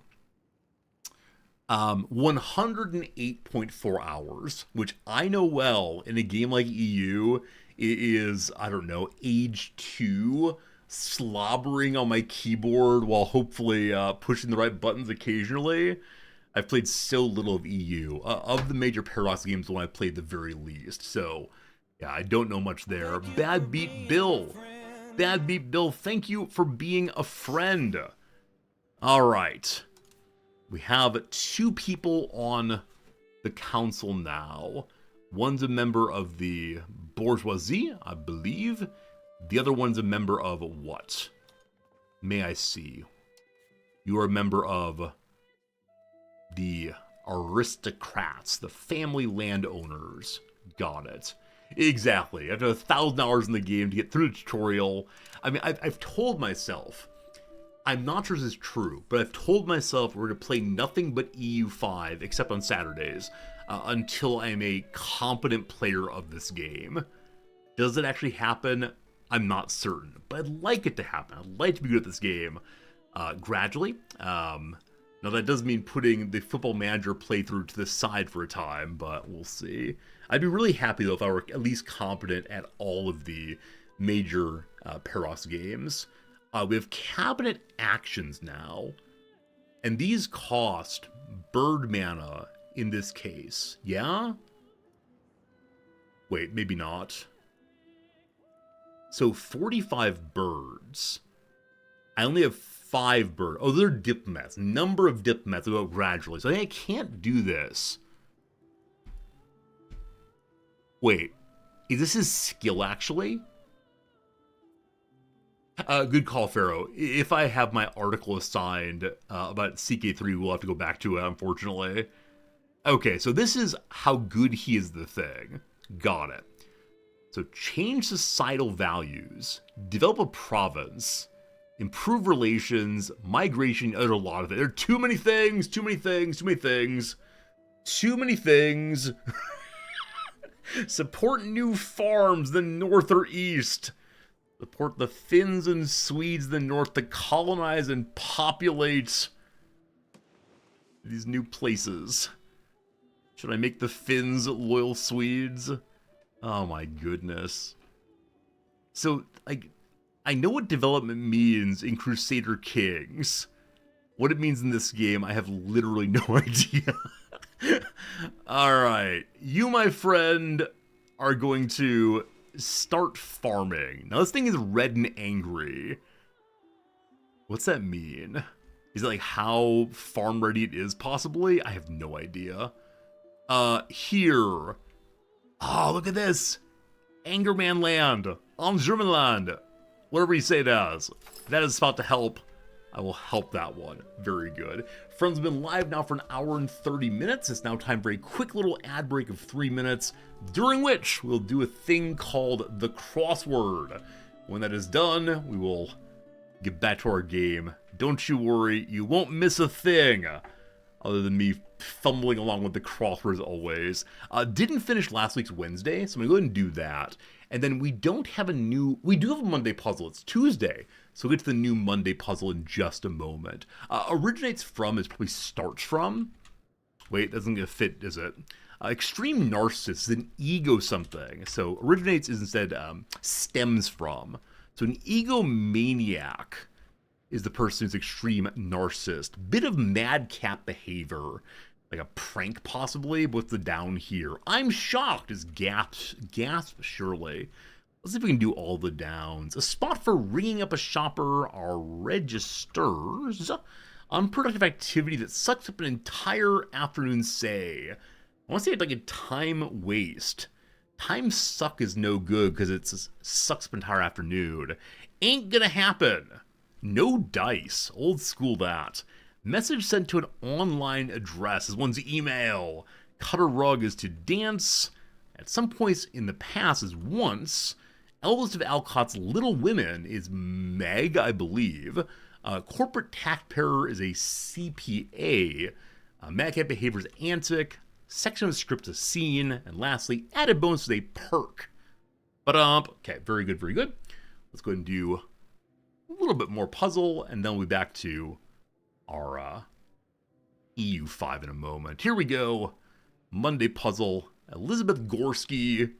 Fingers crossed, everyone. This is going to take me a very, very, very long time because I don't know the majority of these answers, probably. City on Lake Victoria. I do not know. Guy who's out for blood. How about a vampire? We'll see if that's right. A pirate of the Barbary Coast. I have no idea. Be an enthusiastic consumer. Buy. Short notice. This could be like a very quick message from someone. Short notice could also be a limited time period. Glancing at something is also noticing something for a short period. Something like that. I'll get this one. No, I won't. Collapsed. Maybe fell. I have no idea. A Cordoba kiss is a beso. It's not the critic who counts. The critic belongs to the man who's actually in the blank. Theodore Roosevelt. So it might be the person in the scene, an actor perhaps, as opposed to it being the critic, but I'm not sure on that one. Outback Canine. How about a dingo? All right, some good start in that left area. Find a job for, utilize, headhunt. All-time leading scorer in NCAA Division I basketball history. Presumably someone who went on to the NBA, but I have no idea. Programs. Programs could be like a list, like an agenda is a program. It could also be to code, of course. Could be to programs. Not sure. Landscaping plant with lush foliage. No idea what you want there. Rubbish. Like pshaw, as if, that sort of thing. God in the Iliad. There are a lot of them. We'll go Aries and see later. Oprah's beloved role. Oh gosh, what's her name? Not gonna get it. Adidas competitor, we'll put Nike in. There are a lot of shoe companies that are 4 letters long, like a Via, for instance. A microwave brand, I don't know. Is this crossword sponsored? Parking blank, I bet it's break. 2 more and then back to the game. Here we go. Maharo, thank you for the follow. Did you decide I was not worth your time this weekend? Thanks for following again, my friend. Source of precipitation. I mean, it could be Latin, of course. Yeah, precipitation's a Latin word. Well, we'll see. Alright, back to the game, back to the crossword in an hour or so. Twitch did a Twitch, I figured that was the case. I figured you hadn't abandoned us by unfollowing and stomping out in fury. Alright, see, we return to our game. I have my cabinet member number 1 helping build some farms. What that does, I have no idea, but farm good. Alright, so any person on the cabinet is allowed to do any cabinet task. However, it happens more betterly, it seems, based on what their stats are. So this guy is like big diplomat guy. So bird mana good. Assimilate pops. I don't know. Check control. Okay. Increase control, maybe. Ah, good eye, thank you. So, how exactly does control work in this game? I guess I can mouse over and read first. Is it similar to how it works in CK3? The control that an owner of a location has determines tax base, levies, naval levies available in location, also speed of promotion, assimilation, conversion, as well as manpower and sailors.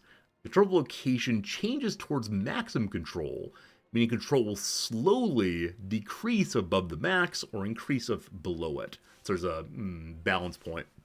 Some buildings increase max control, but it primarily depends on proximity to the capital of the country. Tracing a route through roads or maritime presence along coasts increases proximity. Alright, so we see that Stockholm itself, quite a bit of control. Next door, a little bit less. So max control is plus 10 there right now. Current control is what? So if we increase control to 20%, we get 0.27 more money. If we do Dalarna, we get 2.16 more money. Vosterman is 4. Is that what we get, or what we're currently getting, I wonder?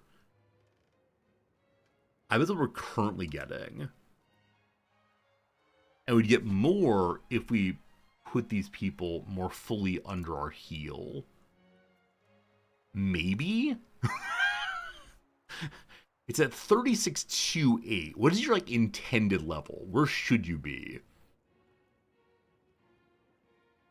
I don't know. Here, we'll push that button. Good luck increasing control.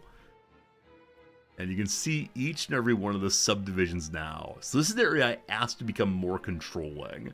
What is your current, like, control goal? Oh, boy. Well, who cares? That one's dealt with. Diplomacy can happen next. There are friendly actions, hostile actions, covert economy, and so on. What does economy do? Block building our territory. Makes it impossible for someone to build buildings in our territory. Alright, we're allowed to build in other people's territories. Fascinating. Grant Fondico rights. What are Fondico rights? Yeah, Maro, I do want to play a Japan playthrough pretty soon of CK3. Maybe let's not do those quite now. Let's be friends with someone. If you want to curry favors, favor curry. Man, I want some curry. It'll increase countries' mutual expectations to help each other out. Defensive League is possible also. So I expect that I want to consume Denmark in this playthrough. So with whom might we want to be friends? Okay, looks like Norway would join me. That seems sensible enough. Though I don't know if I eventually want to find a way to integrate Norway to make big Sweden. Various bishops want to get on board. And the Hanseatic League. You know what? The Hanseatic League, I believe, I want to keep around. So, welcome to our defensive league. Is that a good decision? I have no idea. We can do other things we want to, namely making some buddies. Let's curry some favor. Probably on people who are particularly large and in charge. Favors, we can't organize via population, I don't think. Because we're spending time with, like, the various German states. Foxy, what's up, my friend? What is this one? Antagonism they feel towards us. Okay, so I organize via antagonism. Some of the people of the North don't like me. The Golden Horde really hates me. So there's a trust number, and then also a antagonism number, and an opinion number. Slivers, that command's wrong. We'll probably play Baldur's Gate on my Saturday, but no promise on that one. Denmark's afraid of me, as they well should be. Hello, Teutonic Order! We've ordered our diplomats to start currying favor with the Teutons. If they owe us enough favors, we'll be able to call upon their help for various diplomatic endeavors. We'll try our best on that one. We've done diplomacy. Next up, some government reforms are possible. If I want to do a government reform, it might be a law. Is that what it is? Let's see. What are government reforms in this game? Representing everything from ancient traditions to progressive amendments. Government reforms outline the shape of governance in a country. Each is unique, but they often give powerful trade-offs or open up unique play styles. Countries are only allowed a handful of government reforms, but it can increase the allowance with certain advances. Some are major ones. You can only have one of those, etc., etc. You get so confused in this game? Yeah, we'll figure it out eventually. Okay. So we are currently on limited censorship. We can go strict or no if we want to. Those of you who know this game, are laws and reforms the same thing? Am I allowed to choose two of these possibly? I don't know. There's more confusing than CK3, I think it might be. The plus in the original screen. Plus. Look at laws and reforms are different. Thank you. Oh, like these reforms. We found it. All right. What kind of thing do I want to be? To be religiously adherent, we have to be at least half spiritualistic. These ones are disallowed. So the feudal nobility make the nobles happier, our subjects are loyal, and we become more traditionalistic. The traditionalistic or aristocratic are two possibilities. A trade office, make it cheaper for foreigners to build buildings, but we get more trade. That could be good to get things we want. Diplomatic traditions, more diplomacy, more good, we become conciliatory. Do we want to be friendly, Sweden? I think I'm going to do the trade thing first. That seems sensible. Takes 664 days, get to work. Yes. Trade good. We reformed the monarchy, making trade offices a part of the monarchy. Huh. Okay. This game has too many buttons. Don't you worry, eventually I will be the button whisperer in this game. Will I have any idea which buttons to push? The answer is no. Will we try our best? Absolutely. We don't want to take the road to serfdom. The road to serfdom, I think we read a book about that one. No. We should be friendly and conciliatory, but then I can't make Big Sweden. We gotta make Big Sweden. Well, we'll see. Let's be diplomatic. For time immemorial, our people have favored the word above the S word, giving us the ability to forge lasting relationships with allies and friends. And I have a reputation for being loyal and honest. How early we have land reform? I don't think anytime soon, unfortunately. I'm trying to avoid serfdom, I'm trying to avoid the tragedy of the commons, gotta work on building relationships of trust. We're diplomatic and trading thus far. Cool. Possible rivals. Alright, what does rivaling do in this game? So having rivals gives antagonism, counter-espionage, and spy construction. Having rivals makes us more conciliatory, I guess? So in Victoria, setting rivals gives bird power, I believe. In Stellaris, setting rivals gives influence, I believe. What does it do in this game? Countries can declare hostility towards other countries by declaring them as rivals. Countries have some additional hostile actions as rivals, like the ability to fabricate a CB and the option to intervene in their wars. A rival country will not accept friendly treaties like alliances, but countries with common rivals have an easier time signing treaties between them. Rivalry is non-reciprocal, meaning it's not necessary nor automatic for countries to rival back the ones that have rivaled it. A country declared another rival is known as an enemy.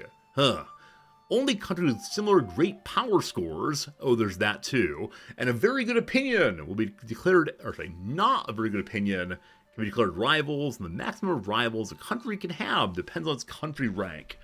Alright, so over here, number 49 is our power. We are a normal power. Not fusion or fission, just normal. It's a non-great power. Does this mean that all non-great powers are normal powers? So even the tiniest versus me? Because I feel like an average power. But if we go visit, I don't know, like the tribal folks of Taiwan, are they also normal power? I'll have to discover that eventually. So your great power score is based on a wide variety of elements here. Fair. I have only 19 prestige, and I'm currently burning it off. Why? Because it burns off. What is prestige decay? Is this like people forget about the good things you've done? Who knows? Who knows? Okay, so perfectly balanced is actually not a condition of a state, a nation, a country, but instead it is we are of the same size as them. So we could rival Denmark to indicate that we are in fact going to destroy them one of these days. Maybe. Maybe. You know what? I want to be conciliatory. However, I also want to destroy Denmark. Denmark must be destroyed. We let the world know that we're rivaling Denmark. Boo, Denmark, boo. We can have more rounds if we want to. We can have up to 3 in total. I'm good, thank you. Welcome to EU5. I read these backwards, apparently.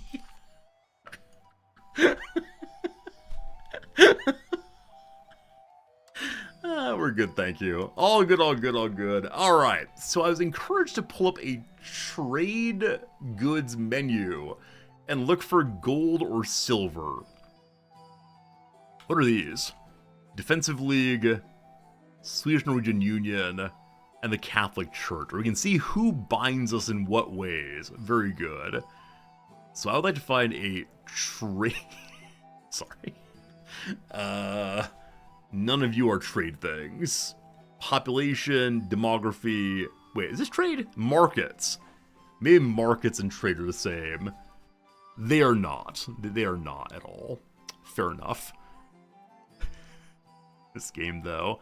Diplomacy, military, geopolitics, geography. I want raw materials, thank you. Economy, do you give me raw materials? Raw material. Oh, man. This looks like some kind of incredibly trippy piece of artwork. Yeah? Behold! I give you EU5. Oh my god. So one thing that many of you know is I'm incredibly proud of my ability to name everything in England. All of the counties. Are these sub-counties now? I guess so. Anyway, I need to figure out where there is gold or silver, I was told.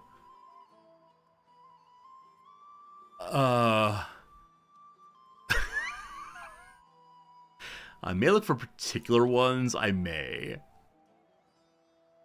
Gold. So nothing flashes being gold in my immediate neighborhood, I believe. Yeah. How about S's for silver? Okay, I see silver. I see silver right here. Hello. Select Kongsberg. How do I get it? What nation is it in? It's in Norway. But Norway belongs to me kind of, sort of. Build a road from Kongsberg to the capital. I can't build a road there. Do I have to trade with Norway proper? Capital, country panel. Profess our trust to them. CB. All right, hi. We're friends. That costs 2 diplomatic relation of our 3. There we go. We're friends with Norway. Now, how do I say yum yum yum, give me money? Country panel. Hello, it's me. Is there a way that I can negotiate with myself? Economy, ask for money, request market access. We don't have a market. I can send them money. Oh boy. I might need some help on this one, team.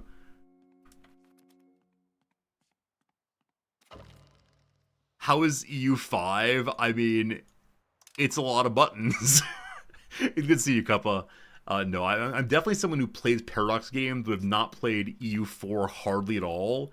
And so if you're looking for, if you're looking for someone who immediately knows how to play the video game, boy howdy, it might take a while to find that person here. We did unpause. Should we have done so? I don't know. Things are happening though. Maybe the economy tag? Okay. The economy tag. That's tax-based. Or do you mean down here, possibly? Okay. Materials. Oh, boy. Tab under country. Okay, thank you. Tab key. No. So tab is zoom out all the way. Markets and countries are different in this game. Okay, cool. Close tax base, thank you. So market. So I'm in the market of Stockholm. Did I go through the tutorial? I wanted to play as Sweden, so I did not. There is an argument in favor of let's pause the Sweden playthrough and go to a new one. Oh, these. Economy map up here. Huh? Or back to this thing again.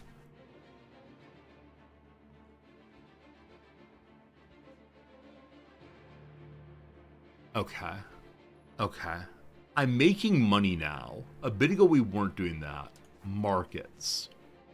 Create a market. So the Stockholm market, hello. May I buy gold or silver, please? Gold. Import gold from Praha. Prague, I assume. There will be profit on this. Hey! We're profitably bringing in money now. Or gold now. Thinking it's from minting, maybe. I don't know. Squantoon, I thank you for the resubscription 19 months in a row.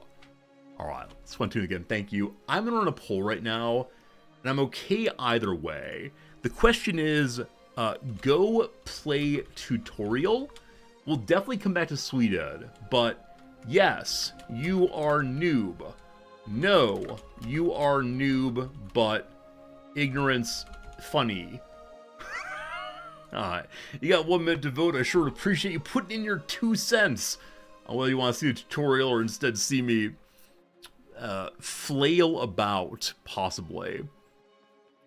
Market automation. You decide how much of your nation automatically figures buttons for you, maybe. Cool.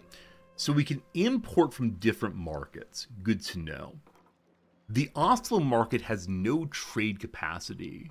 Is that my trade capacity there or itself? Build trade capacity.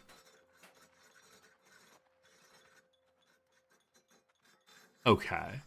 What does this hammer mean? I can't build it right now. Am I allowed to build things in Stockholm, possibly?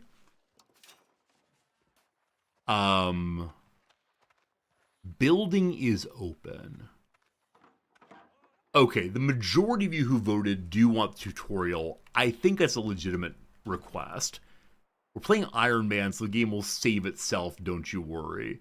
One of the tutorials is Norway. No, I can't do that. That'd be cheating on our Sweden playthrough. So I'll go play somewhere radically different. Maybe the Netherlands. Here we go. New game, tutorial clock. Norway, Castile, Holland, Naples, Hungary, or the Ottomans.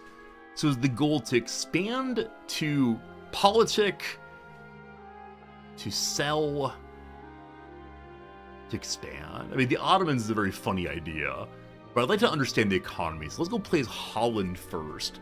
I'm going to change the stream title to First Play Dutch. Going Dutch. That's clever. Going Dutch on first play. It's like first date, but very good. Okay. Heroic music. The County of Holland is governed by Count William of Avesnes, who also rules the County of Zeeland and Hainaut. Despite the diverse domains, Holland's location on the North Sea coast, halfway between the English Channel and the Baltic Sea, makes it a prime area for economic exchange and the development of strong industry. If these opportunities are exploited, Holland could become a major economic power in the coming years. Focus on the economic development of the country, pursue national prosperity by exploiting the land, building buildings and roads, and exporting and importing goods in different markets. Will do. Learning is to a man as leaves and branches are to a tree, and it can be said that he should not be without it. Takeda Shingen. Japanese daimyo flourished 1550. Excited to get into our gameplays. We'll see. What's my philosophy on doing the readings for class? Do I read first then go to class? Or go to class and do the readings? I mean, yeah, I do the readings first, of course. But if a teacher said, "Hey, welcome to Introduction to Philosophy. Here, have fun figuring out very high level readings. Have fun figuring out I don't know, modal logic in intro." I think it's overly complex. So in some overly complex situations, one should begin with the concepts. There you go. There's my rebuttal to your strange analogy, my friends. But sure, of course, one is the readings before class. You can better understand the readings, etc. Might work. All right, Dutch people, I apologize. Your pronunciation will be terrible this time. But we'll see. We'll see. Hey, Cert, bought it yesterday, haven't tried it yet. Cert, good seeing you. It is a complex one. I'm figuring it out. Number 1, controls. I got that. Number 2, tooltips. I do indeed have that as well. Good. In EU5, you play as the spirit of the nation, an abstract representation of your country. You're currently playing as the County of Holland, a country. Okay, so counties are countries. A country is the word used for any independent power, maybe? I'm not sure. With Count Guillaume III as ruler. I thought the Dutch people, let's call them William or Wilhelm. Guillaume? Alright. The top bar has a few different elements. It'll stay here at the top of the screen from now on to provide you with an overview of your country. You may also notice the date in the top right. This is because the game plays out in real time. Do not worry though, we're paused right now and nothing is happening. The ocean appears to be flowing. Hello? There we go. The leftmost section of the top bar displays your estates, which are groups that hold power in a country. As a player, you're represented by the crown. So here are the estates across the way. And then I am the crown? Wait. As the player, you're represented by the crown. Huh. That's not one of the top left ones. So I don't know why they're telling me that I'm the crown. Anyway, we get back to the estates later, but for now, keep in mind that every estate holds a percentage of the country's wealth and power has an estate satisfaction bar. Alright, so the green bars here indicate how happy people are. As right now, the happiest are the religious people. The least happy are they're all about the same on least happy. Folks, for streaming purposes, do you think this top bar should be a little bit bigger? Or no? The top portrait's a crown. Is it? I don't see a crown. Who knows? All right. Next, let's take a look at the resources and statistics in the top bar. This is the middle section of a bar which contains the most relevant resources you need to keep track of while governing the country. You must spend ducats for many actions in the game, from paying your soldiers to building up your cities. But truly, your most important resources are the men and women and children who make up your nation. Why are we doing this if not for their happiness? They constitute the foundation of politics, economy, and armies. Another particularly important number is your stability, or like a comet goes overhead, stability down. I know this one. So stability is a measure of internal resilience that will help you keep your estates and population loyal, and that you can use to influence the politics of your country. We'll visit the rest of the numbers when they become relevant. For now, let's continue. Here is the time bar. EU5 plays out over the course of hundreds of years. You can see the current date in the top right corner of the screen, which is also where you control the speed of the game. Time is divided into 6 different ages. Right now we're in the Age of Traditions, which ends in the year 1342 to give way to the Age of Renaissance. Within each age, you'll have access to new advances to research. As mentioned before, the game is currently paused, so you're not missing anything. I don't recall CK3 having this admonition, this strong reminder. Don't you worry, team, it's the tutorial, you're paused. Let's take a moment to go over some basic elements of the interface, starting with the tabs at top left. There are 8 different panels, which you spend plenty of time. Government, economy, production, society, diplomacy, military, geopolitics, and advances. Alright, so you can see them across that way, all very good. Oh really, Bellic? The Ireland playthrough does now have a reminder. It really is paused? Okay, I appreciate that. Also, I'm glad you're trying the Ireland playthrough, my friend. I hope your CK3 learning is going very well indeed. On top of game concepts you can find all across the game, some mechanics have associated hints that offer a more detailed explanation, along with some suggestions. Hints can be consulted at any moment in the hint panel over here on the right. Hints. Whenever you see an icon, clicking it will take you to a related hint. Oop! So the hints are controlled by a member of the clergy. Is that what we're seeing? Dowey Post? Dowey Post? EU5 is a vast game that allows for countless different playstyles and possibilities. Regardless of whether you fancy yourself a ruthless conqueror, a shrewd politician, or an administrator endowed with a touch of Midas, there are some fundamentals, what I miss, that every successful ruler needs to master. Let us have a look at them. As mentioned, ducats are one of the most important resources in the game. Most actions cost ducats, and very often your ability to impose your will as a ruler, both outside and inside the country, depends on the wealth you're able to concentrate into your hands. The path to global domination is paved with gold and blood. Yeah, domination, not really my playstyle in general. Most finances are controlled from the balance panel. Let's have a look at it. Oop! This is the economy tab, balance. Dark Link, good seeing you. How's it going? Alright. Here you can find an overview of your balance. The difference between your income and your expenses will be added to your treasury at the end of every month. Treasury up here is that 172.54, and it's going down. It's yellow timber. You can manipulate the different sliders in the panel to modify your monthly balance. As you just saw, the difference between monthly income and expenses is also in the top bar. Most of the wealth in EU5 is generated on a monthly basis in the land you own, your locations.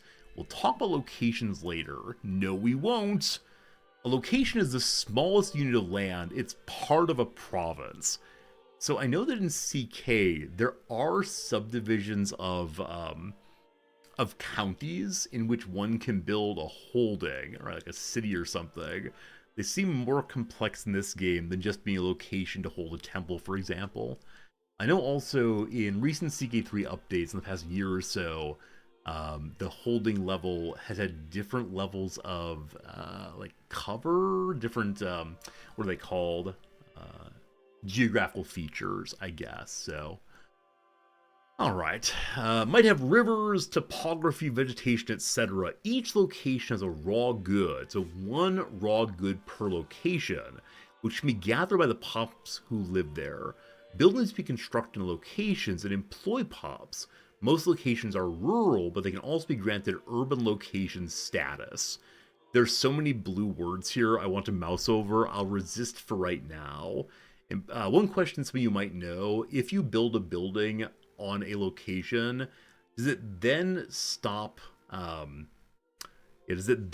producing its raw resource? Or can raw resources and buildings coexist? Each location can be owned and controlled by countries, and armies can move between locations to conquer them when there is a war. Alright. You can see the top left tax base to see our wealthiest locations. Let's see. I thought it was on the map. Here we go. The Hague is number 1 at 7 money. The rest of them are other stuff too. Good old Leiden. There's a wonderful school at Leiden. It's not making enough money yet, but the Hague, sorry, is the big money right now. Got it. However, those ducats do not go directly into your treasury. As a government, you collect only a fraction of the tax base by exacting taxes from your state. Exacting taxes. You can set the level of taxation by adjusting the tax sliders in the budget panel. Notice how state satisfaction drops the more you tax them. States do not like taxes. So right now the priests are pretty happy with me, I think. Are they? Yeah, the priests are relatively happy. So I want to raise tax on the priests. Oh, the priests are not taxed. Oh no. Oh no, tax-free churches. Alright, the maximum tax set for each estate depends on many factors, including how powerful they are. Sometimes you may not tax them at all. For now, we recommend you automate taxes by clicking on the cog icon. You'll tax them just the amount to keep the satisfaction over 50% when you unpause the game. Alright, so all the taxes will be good enough for now. AI is taking over our government. Is that what we're going to say? This is the test to see if we should eventually have a computer rule us. Should be able to elect a computer. I don't know, the IBM Governator 2026. We elect it and trust it will have all the most just decisions. Some years ago, I was doing a discussion in class asking the students what some policy should be or shouldn't be. I actually don't recall the policy, but I had a student raise his hand and say, ChatGPT tells me the policy should be ... And initially I was so offended and confused, but luckily I turned it into a conversation about, to what degree should we trust the output of whatever AI, computer, LLM to make decisions for us at a political level. And then we led to the conversation of, all right, how about a random person? Which would you prefer? A totally randomized selected person from your nation? Could be anybody from the local grocer to the CEO of a bank, or whatever ChatGPT spits out. And the majority of students actually would prefer the ChatGPT over a random person, and that really surprised me quite a bit. They definitely wanted the elected person, no matter who the president is, the elected person over ChatGPT equivalent. But they wanted ChatGPT over a randomly selected American in this case. And I thought that was fascinating. Anyway, the ducats are being covered by the AI. Beep, boop, beep, boop. On we go. Aside from taxes, another significant source of income is minting. You can mint freely to your heart's content to fix your budget, but minting too much does indeed create inflation. What does inflation mean in this game? It's an increase in all the prices in the game. It's increased by minting more gold. It can be reduced with cabinet action. Interesting, interesting, interesting. Alright, so minting here. Move the minting slider to mint some shiny ducats. Boop. So we can see right now that inflation is actually going down. If we mint more, at what point does it actually go up? Okay, so it went up to 0.03 at making 0.18. To get to a balanced budget, I would mint quite a bit more. I don't know. Isn't there a sense there's a healthy level of inflation in contemporary monetary theory? I don't know enough about it, unfortunately. That's one of my weak fields, good old econ, because I think it's a religion. I mean, the other two most common sources of income are trade and food. Their advanced concept will not cover them for now. You can learn about them whenever you're ready at the respective hints. Eventually, we're going to have to say, let's look at all and only hints. Read the hints all the way through. Let us unpause a bit before looking at the expenses. You can adjust the speed at which the game runs from the top bar. 3 or 4 are good, but every player has their own preference. I tend to be a 3 person when it comes to my map games. You can also push space at any point, etc. Unpause for a month to see the numbers change. Ooh, I think numbers probably only update once a month. But look, it's the Hague. Look how adorable the Hague is. The little red roofs there. Okay, as we see, we control the coast right now. So we eventually find a way to consume the Belgians. It's the 20th of April. Everything should update pretty soon. We are indeed running out of money, but we have a huge pile to burn through first. What happens if you hit 0 money in this game? Is there bankruptcy? Can you take a loan? Etc. The numbers have updated. There we go. Good! We're now positive on cash because things changed. I minted a bit more. Presumably the tax machine chose new taxes, but a video tutorial by EU5 on Steam is a full link for a course to learn EU5. Yeah, I considered watching it off stream, but I didn't have time. I think it'd be a little ridiculous for us to watch a video together. But maybe we should. Maybe tomorrow's stream is we'll sit here and watch a very, very long tutorial video, and I'll become a reaction streamer. Yeah. Good to know. Or I'll have my notepad out and take notes on it as if it were a lecture. The month has passed. You can see the numbers have updated, and the estates are now contributing even more taxes. Many calculations of the game happen at the end of the month. So look at expenses now. Alright, we got that. Yeah, exactly, God Pharaoh. 2-hour long tutorial on stream I cannot do. And like I said, unfortunately, I'm fairly busy right now and don't have time to watch a 2-hour tutorial video. A shame. Many actions in the game cost ducats the very moment you perform them. But even when you're not actively spending ducats, your balance has to bear the burden of regular monthly expenses. You can spend ducats on increasing stability and legitimacy, 2 of your most important stats we saw on the top bar. We recommend you spend enough that they do not decrease, so legitimacy is still going down. The maintenance costs of your standing armies, navies, and fortifications can become a significant hindrance to your balance. Reducing their maintenance during peacetime is a sensible idea. So we can make our armies and navies that are a little bit cheaper. If I change this, does it change the cog? It does not. So I wonder if it'll immediately return to full amount there. I need to increase my legitimacy though. We're at 0.19 negative. Let's spend some more money. Are there other ways to gain legitimacy? No, it seems spending money on the court's the only way. I don't know at what number we started, unfortunately. So we'll push it quite a bit higher. We're still making money. We'll see if that's enough to make legitimacy next month then. Hello, Cajun Killer. You followed 6 years ago? Very cool, very cool. I appreciate that. Perfect, I guess. A+ for me. I'm losing prestige, not legitimacy. Oh! Oh. Yeah, legitimacy is the little, wait. Legitimacy prestige. Thank you. So I actually don't need to increase this at all, because it's not falling.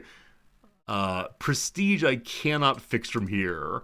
All good, all good, all good. On we go. The crown and the estates. The estates are one of the keystones of ruling in EU5. Not only a source of taxes, but they can be powerful assets when they're loyal, or terrible enemies when disloyal. So probably one way to stop the estates from being big cranky is by lowering their taxes. Let's have a look at the estates with the governor panel. Hello! Here is Guillaume III. He has gold on 2 abilities and silver on another. Open the estates. Boop. Okay. Here you can see the different groups that control the political power in your country, the estates. Their satisfaction changing from month to month, it looks like. Their satisfaction is going down for the upper class and the middle class. It's actually going up for the middle class. Going down for the upper classes, though, because they have higher taxes, I believe. We can see who has political power on the left-hand side. So the percentage of overall power is determined here based on how much political power they have. And so we can see what builds and removes political power. Maintaining communal lands weakens the upper class. We're keeping them forever. Then to get rid of the right to inherit if we're going for a socialist state in the year 1400. We can see the population of each estate also. So the landowners have 660. Is that 660 thousands? Or is it just 660 people? How do pop numbers work? Yeah, I guess they're like 1-to-1 in that the boors here, hey, like the Boer Wars, love it, are indeed 200,000 people. Got it. Okay, and they have very little political power right now. Where do you get your power from, my friends? From having a number of people. Communal lands and hunting permits. So the things that allow the forest to be the mantle of the poor. I'm sorry down there, poor folks. I'll try to help you eventually. Your crown power up here, we have 25% of the political power. We're weakened by traditional distribution of power. It leads towards decentralization, it looks like. More legitimacy, the estates are happier. Okay. Ability to oppose the interests of your estates, namely allows you to exact higher taxes, increases estate satisfaction and support in the parliament. Changing laws is easier, a percentage of the profits and trade go to us. So higher crown power equals more happiness, even with higher taxes. Got it. My estates can be powerful assets when managed correctly. That's not going to happen.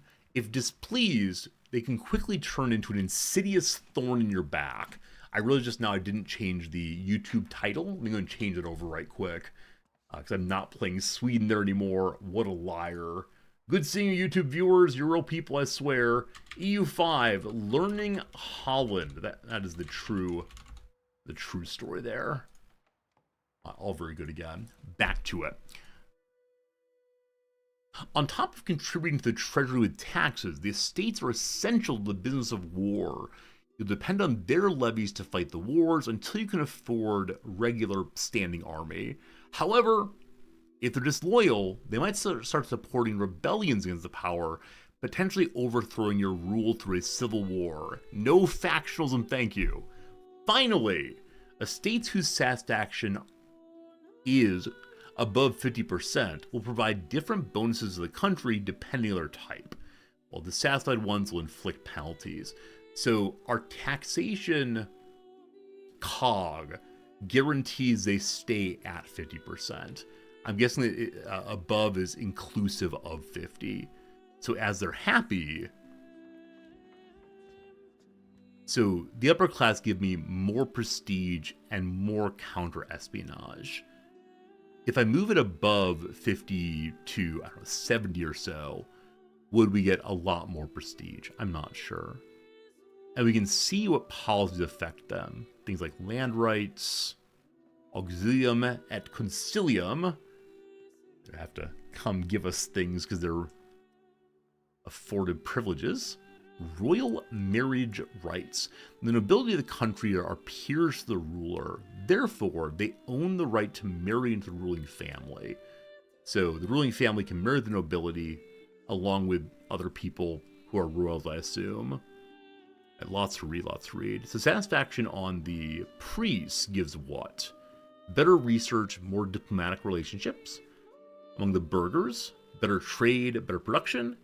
Among the farming class, better food production and stability investment is cheaper.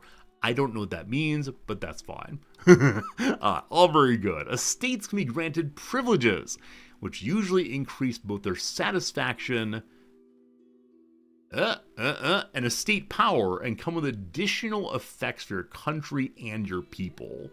So that is the indicators here. Revoking privileges will anger and weaken the target estate, although it can be a costly endeavor that will likely ruin your stability. Despite them increasing the power of estates and thus reducing crown power, some privileges might align with my interests. Granting a few privileges in time of need can be a wise course of action indeed, if only to extinguish the spark of rebellion. No king can rule alone. Got it. Hello, Lumavox. This is not my first time playing EU, but it may as well be. I've played a little bit before. I've played all the other Paradox games quite a bit, but definitely when it comes to EU, it's the weakest of them for me. So we can call it a new player playthrough, but definitely my EU4, I played 100 hours. There you go. Okay, so I would like to steal more power for the state because the upper class and the burghers are roughly equivalent to my power. I'm okay being equals, but only if I'm seen as first among equals. So we may have to revoke a privilege at some point. Which one weakens my own power, if any of them? Huh. They're all to the green, it looks like.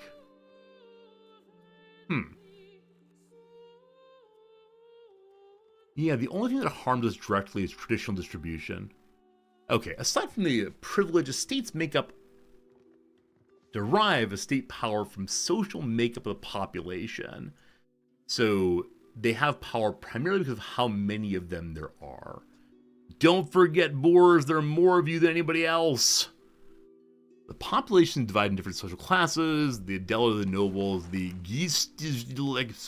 Dutch people are clerics. The Burgi are burghers, and the Boers are peasants, laborers, and the soldiers. That surprises me. I'm delighted, but surprises me. The population lives and dies in locations that is on the map. So let's have a look on that one. The top right tooltip is state power, which dilutes crown. Oh, so anything that strengthens their estate power weakens mine. Because it's a big old pie. And anything that they're not eating, I get to eat instead. Radicus, thank you for the good perspective switch on that one.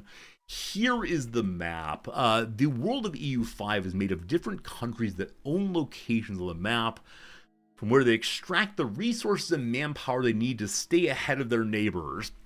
If you zoom out, you'll see country names on the map. Hovering over them will show you a country tooltip, and clicking on them will open the foreign country panel, where you can learn more about and open the foreign, learn more about interact with the country.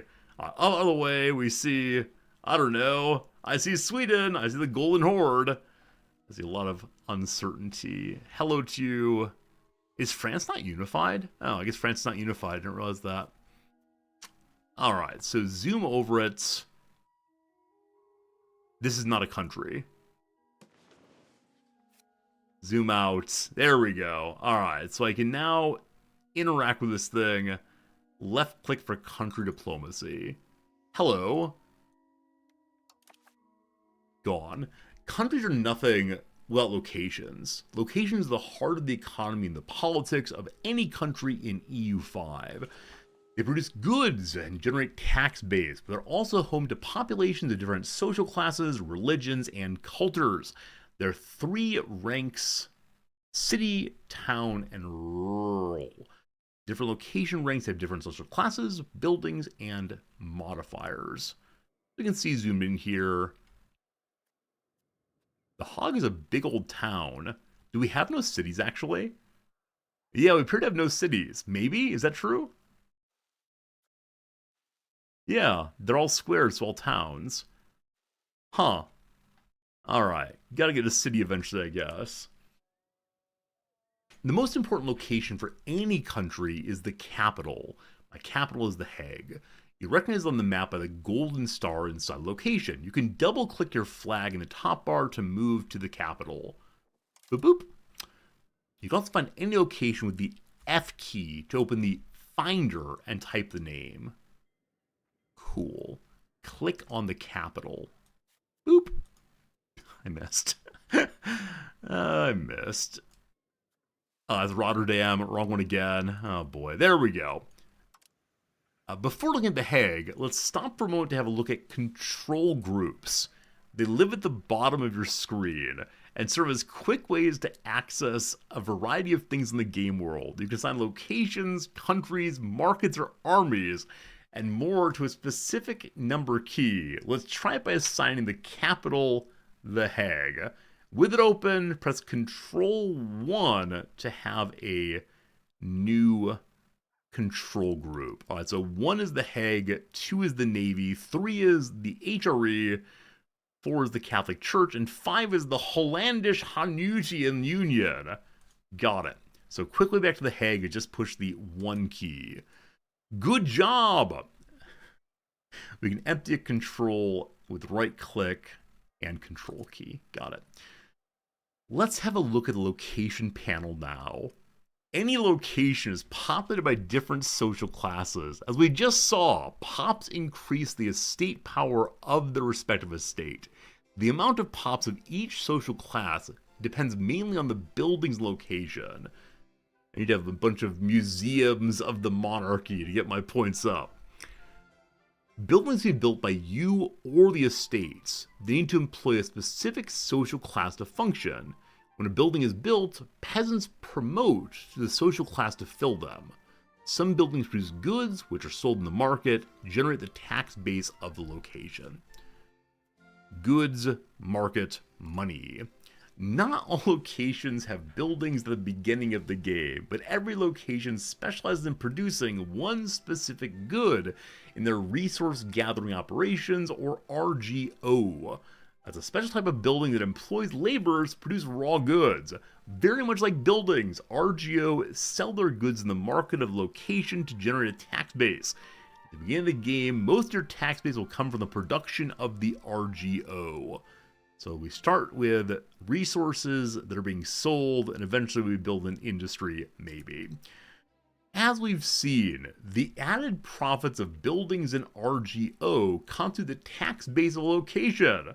The tax base is then collected by the estates according to their present location. Remember, you end up only receiving a fraction of those ducats in the form of taxes. So The Hague makes 7 money, of which I get 2 via taxes. Hover over tax base to see how it's being distributed. So the majority of the money goes to the burgers, it looks like. No, yeah, most is to the burgers, and we get the largest tax from them also. So 50% goes to the burgers, 17 to landowners, and 23 to the working class. Got it. Let us recap. So I was in fact trying to make a flowchart in my head, but there you can see how this thing works. Things are created, etc. That looks perfect. Friends, we have an ad break coming. I'm going to go ahead and take my possibly once a stream AFK break real quick. I'll be back in 3 minutes. I need to drink some water. My throat's getting sore. This is what happens with Paradox game tutorials. Reading, reading, reading, reading. My poor throat. Gotta get some tea, maybe. Back in 3, yes sirree, and thank you much for being with us as always. Hopefully you're enjoying learning the game, and you want to see more of this game in the future. If not, it's a lot of reading for basically nothing. See you in 3 minutes, and thanks for being my friends.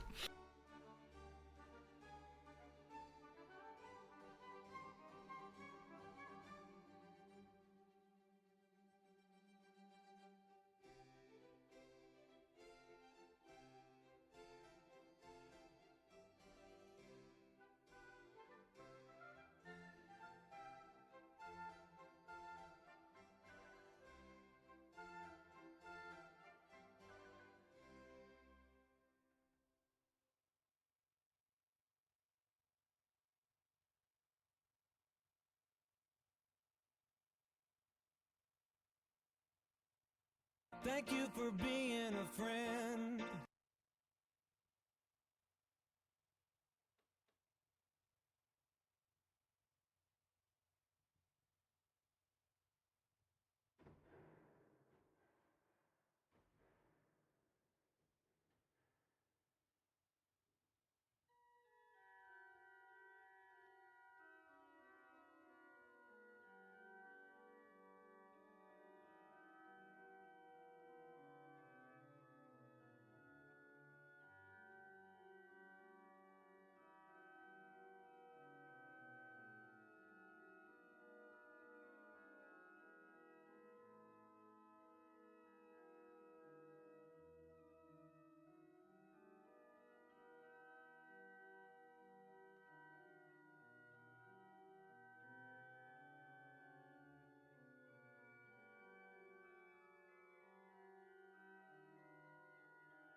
Alright. Good seeing you all again. J Squared, thanks for the follow a bit ago, and the Prime sub while is gone. Really kind of you to support the channel in that way.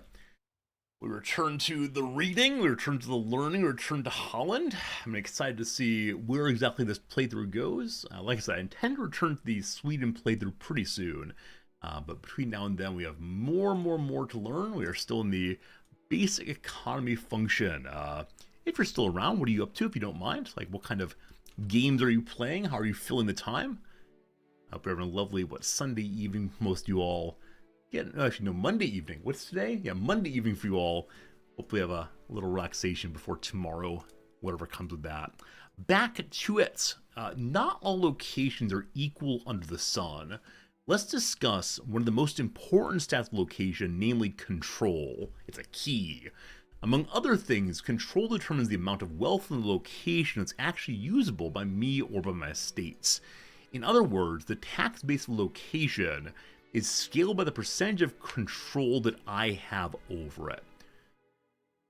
So the estates are unable to make use of wealth unless I ensure control for them. Those are using the power of the sword, or at least the threat thereof, to ensure the workers produce for them. I got it. Playing some CK3, new DLC in Korea, very cool. Back to Baldur's Gate 3, very cool. Power washing simulator. I love that game so much. That's just a silly idea, but very cool. Arc Raiders. Unnamed comment, what's Arc Raiders? Is it a new game? I don't know at all, actually. Wait, maybe we discussed it last week. Arc Raiders. I think we may have discussed that, actually. The control of a location is directly dependent on proximity to the capital. So this thing here is capital proximity. Yes, because it is the capital. You cannot be at a distance from yourself, can you? Alright. Buildings in Argio in the capital will always contribute the most wealth of a state and country. Got it. Got it. Let's take a moment now to look at the various map modes. There are different lenses through which you can see various aspects of the world represented on the map. If you hover over the control tooltip in the location panel, where am I? Down here. It's assigned to a map mode. So this is then the control map. Boop. Did it. So we can see number control here. Partially cut off 100. The least controls out here are 32 on the Wadden Sea at Horn. You're seeing now on the map the distribution of control across the land. Notice how control tends to decrease the farther locations are from the capital. Due to control, locations in the periphery domains are not nearly as useful, at least without proper infrastructure in place. Probably need roads and such. While in the map mode, you can click on other countries to see their control, to see their control on the map. Okay. I clicked on Viert. Here we can see the country of Brussels, Belgium. Fun. Okay. So we can learn about other people's control also. Now let's look at the proximity map mode. You can access it from the proximity tooltip, similar to what you did for control. Proximity and control are linked in some way. What's the word for it? Reciprocal? It's not quite right, because control flows from proximity, not the other way. Alright. The proximity map mode shows how far away location, a dependent relationship, there we go, are from capital in practical terms. You may notice how proximity spreads further along the plains and the river, and severely hampered by mountain ranges or forests. Indeed, topography and vegetation play a very important role in the calculation of proximity, and so does the presence of human-made infrastructure like roads or ports. Clicking on different locations while in the map mode will show the path they are using to reach the capital. How do you get there? You have a line. How do you get there? You go into, you see, they follow the water and go in maybe? I don't know. Correlated? No, it's not merely a correlative relationship because it's causative, right? So control is affected by proximity. So proximity is causally related to control, but control is not causally related here. It's always the shortest node path. Got it. So node path means what? What is a node? Alright. There are dozens of map modes in the game that we use to display all sorts of data. For instance, you may be interested in various markets around the world or distribution of population. You can access the map modes by hovering the widget at the bottom. Feel free to explore, but do not feel like you have to get acquainted with all of them right away. Control Q is how we get back. We're back. Okay. So we've said that you need proximity to have control, but how do you improve your proximity? There are multiple different ways, but one of the most important is roads. It's Infrastructure Week. Roads improve connection between two locations, reducing proximity loss for all locations that use that path to reach the capital. Okay, so if folks are using the water to get to the capital, they have less proximity than if they have a direct road. Got it. Let's build a road from The Hague. So we're here, road builder. Click on any neighboring location, start construction. 1 second. Click on The Hague, road builder. Here we go. So we can build it to Leiden, Rotterdam, or Amsterdam. And I want to. I think this one here would give us the most bonuses. Is that right? Wait, these roads look like train tracks? No, it's just stone grid. Let's send it to Amsterdam, because they have the most money there, and I am greedy. Bravo! Our road is now under construction. We see that right here, I guess. It takes some months to finish. You can see the construction progress in the circular widget on the map over the capital. Here. Once it finishes, proximity to the target location will improve accordingly, and you'll see a control rise. The construction of buildings, RGO, and regiments works very similarly. They cost ducats, require goods, and take some time to complete. So we spent a huge amount of money just now on building that road. But to build roads, we have to save large amounts in our gold pile, and so probably not spending too frequently would help us be able to spend more in the future. Alright, all roads lead to The Hague. Proximity and control are among the most important mechanics to master in EU5. Crown power, tax base, size of the levies will be directly dependent on the control you have over locations, which in turn depends on proximity from the capital. It means that laying out roads from the capital is paramount to all countries, big and small. Aside from roads, proximity can also propagate by sea, although doing so efficiently requires a harbor capacity good and maritime presence too. Let's look at another portion of the screen, my friends. Before we finish, let's go over a couple of extra UI elements you need to know, starting with the outliner. The outliner offers an overview of what's going on in the country. For instance, you can see the road you just built under the construction group down here. It's a gravel road for right now. I'm guessing they're higher tier roads probably. Contents of the outliner are highly customizable. Much like control groups, you can pin a large number of things here. To do so, blah, blah, blah, blah, blah. Open the context menu, pin something here. Wait, where's the pin? It's the star. There you go. Brabant is on there now. Glorious. Automation. Nicely done. You'll be able to access everything you've pinned on the right side of the screen. We're almost at the end of the introduction. To help you focus on the part of the game you're most interested in, we've automated features according to the playstyle you picked. We picked economy, I believe.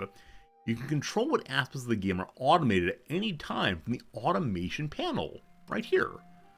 Inside the panel, you can control which aspects your country the game will manage for you. For now, we recommend with going with what's been set, and go back when you feel comfortable with basic features. Optionally, you can decide whether you want to automate the advances in the cabinet, or leave them as they are. Okay. Another important element you'll be using during the campaign is alerts.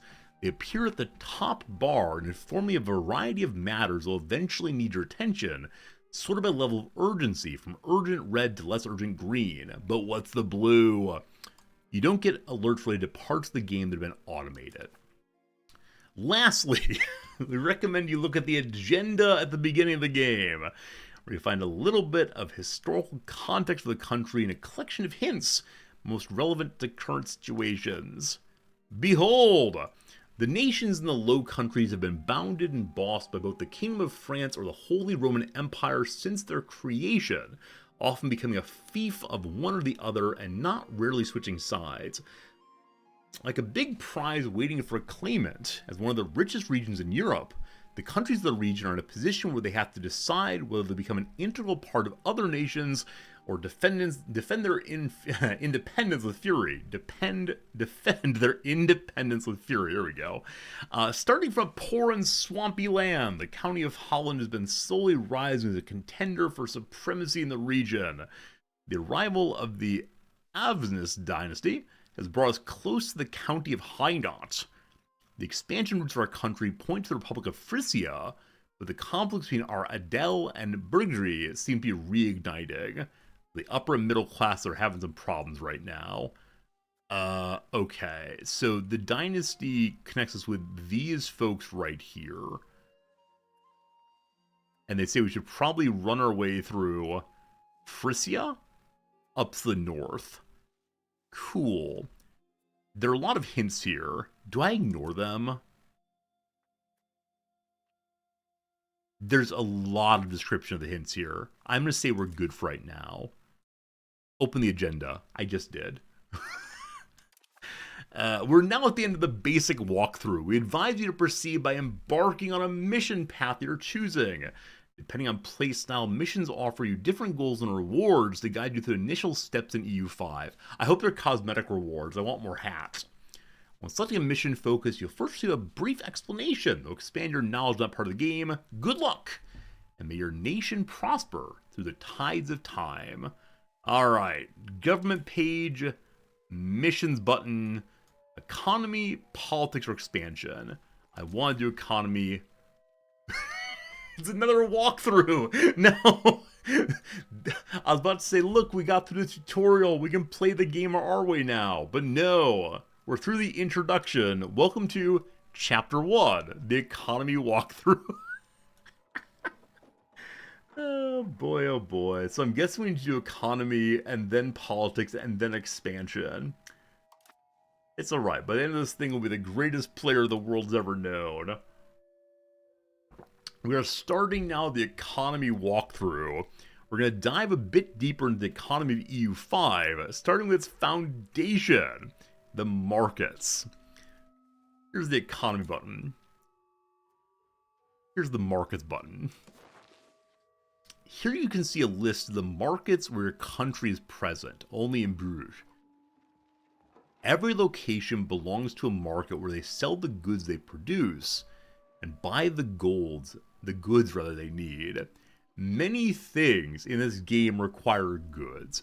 Pops need goods to live, constructions need goods to progress, buildings need goods to function, and armies need goods to fight. Good, good, good. For instance, you can see on your map that your capital, The Hague, belongs to the Bruges market, so anything you build there uses goods from that market. We'll need our own market someday, I'm sure. Cool. The production of all locations is sold every month to the market stockpile, providing them with a tax base. A team, if I make something in the capital and I want to use it, does it have to go to the market where we then buy it off the market for ourselves? Or is there any internal shopping? Conversely, all locations try to buy goods they need from the market by order of market access. The difference between supply and demand of a good in a market will influence its market price. So it does have to go to the market if I want to buy it? Got it, thank you, Pharaoh. Market access represents how easily a location can interact with the market and depends on the distance to market center. Market access is important in three ways. Locations have higher market attraction towards markets with higher access. Okay. Note that markets transcend country borders. The production of your locations always goes directly to respective markets, so foreign locations in the same market might be buying those goods before your own locations if they have higher market access. I need to build a road to the market, I assume, and then talk about this little piggy going to market. The market access location depends on distance from market center, and like proximity, you can improve it with roads. Locations will generally tend to belong to the closest market, that is, the one where they have the higher market access. You can learn more about this, blah, blah, blah. Friends, I'm going to tell you right now, I'm to the point where I'm not sure if I'm rereading things in the tutorial. I'm still gaining knowledge. I feel like I'm still expanding my market access when it comes to this game, but if I read the same paragraph twice, I apologize. Now, markets are never completely isolated from each other. The moving of goods between markets is called trade. Countries can move goods between markets by using trade capacity, creating a profit or a loss in the process. Countries move goods between markets. Okay. So we can choose where we buy, maybe? Not sure. On top of that, the burgers in a market conduct trade of their own. So the burgers are also trying to make money by buying and selling. Got it. Got it. We should always build more roads. Yes, build more roads, always. I agree, Hapless Mortal. This is called trade. It's okay. I recognize that some of this introduction is helping players understand the lingo of the game. Like the word pops being used for one's segregated population tiers, I think would be very, very confusing for a new player. Like, they'd use different language. Like, oh, it's not my pops, it's my, my burgers. That's not pops, it's the people who are subjects, right? So I think part of it is just introducing a certain argot that people can then use to discuss things on forums or with friends and have a standardized language, maybe. Alright, by default, trade's automated everywhere, which means that any trade capacity you possess in a market will be used up automatically on the best deals available. I recommend you leave all trade automated forever. I suspect that there are some of you and some streamers who automate nothing. I'm guessing that's to play the game on hard mode, is having nothing automated. I'm sure we'll get there eventually if I'm willing to dig into the game and figure it all out, but it's going to be a while before we get that, I suspect. Finally, this is not really finally. There's more coming, I guarantee. Finally, Pops also produce and consume food. Food is mainly produced by laborers working in a RGO, resource gathering operation, boom, with food raw materials like wheat, although peasants working on subsistence agriculture also contribute a small amount. My suspicion is we want to get people off of subsistence as fast as possible, however that's done. Same thing in Victoria 3, right? If you have subsistence farms, they're not producing for the market. Every market has a food stockpile, which increases or decreases monthly. If a market runs out of food, the population will suffer starvation. You can see the food balance of the market in the market card. Plus 332 food. So nobody's starving right now. Our pops have needs in this market, but they're not so bad they're joining a rebellion. Some buildings need goods in this market, I guess. And over here we see how much trade capacity we're using. So hopefully someone will buy up the things we need in order to get our buildings working at least. Next, let's continue exploring goods. To do this, click the Pops Need button in the market card. Here you can see all the goods in a specific market. Since the Pops Needs filter is already applied, you're currently seeing the market balance of all the goods your pops need. You can increase the supply of any good in a market in 3 ways. Number 1, have more resource gathering, if you own these locations. Number 2, although some of them can also produce raw goods, buildings turn raw goods into produced goods, or you can import via trade. Okay, so this is what I tried to do in my Sweden playthrough also, and it was confusing. For example, you might create an RGO to collect wool, and then a spinner's guild to refine the wood into cloth. I don't think we're short on any of that right now. So, are they telling me to build things now? Yes. Let's talk about buildings. So we can get profit off of these buildings. Okay. I may have just skipped ahead, I'm not sure. I did not. Unlike the RGO, all buildings need to input goods to function, but only some produce goods and therefore tax base.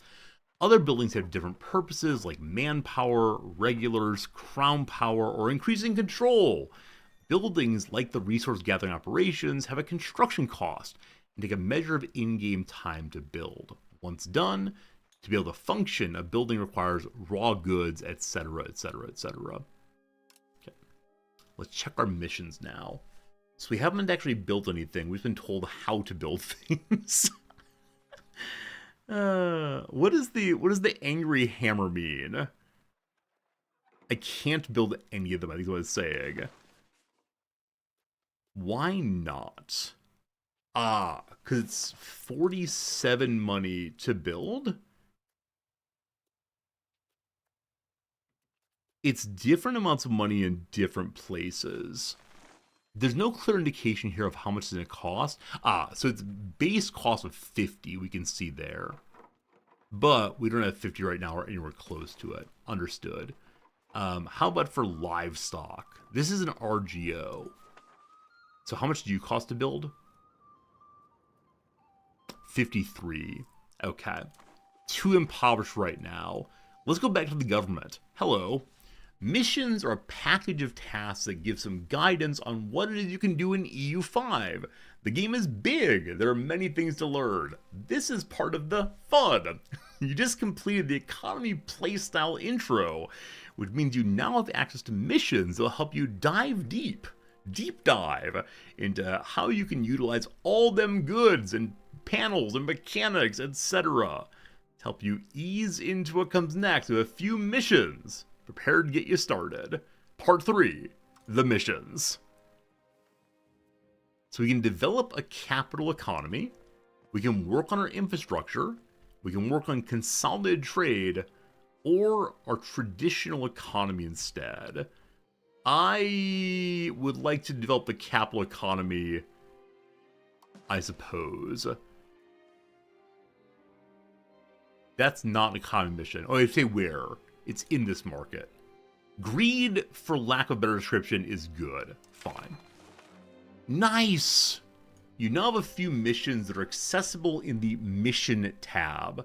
Once you finish all missions with playstyle, you'll be prompted to take a walkthrough similar to this one for another playstyle. Good look out there. Okay. The game is now ours, friends. It is time to figure out what to do with the Lowlands. We see that we have both a mission and a task. So our tasks are number 1, to give the burghers a privilege. In order to create the foundation of an economical upswing, we must first gain the trust and benevolence of the merchants, giving them privileges or lower taxes drastically get them on our side. So we either need them to be 60% or happier, or we have to give them 7 estate privileges. So we have the bottom already.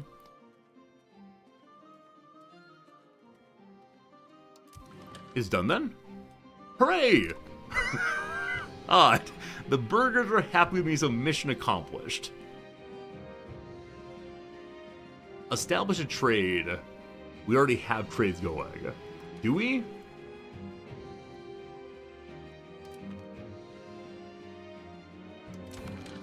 Hooray! I don't know what I did. Okay, so okay, something happened. Regardless, Next up, we need to grow the middle class by having Amsterdam.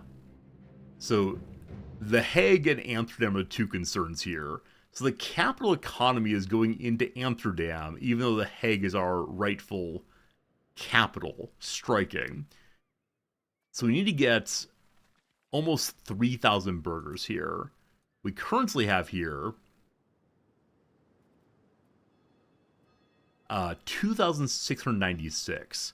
So a very small increase to finish the mission. Okay. I feel like I should be doing research of some sort. So organized religion might always show up right here as something to do. In this game, more than in any of the others we've played, I have trouble figuring out what has been selected already and what has not been selected. But it appears that we're entirely down. Hello? Wait, what? Which direction does this thing go? I'm really struggling. I think it goes down, because a pestilence house is older school than a hospital. These are all done already. Already done. So, okay. I guess it's the case that some people need to actually learn the written alphabet. Fine.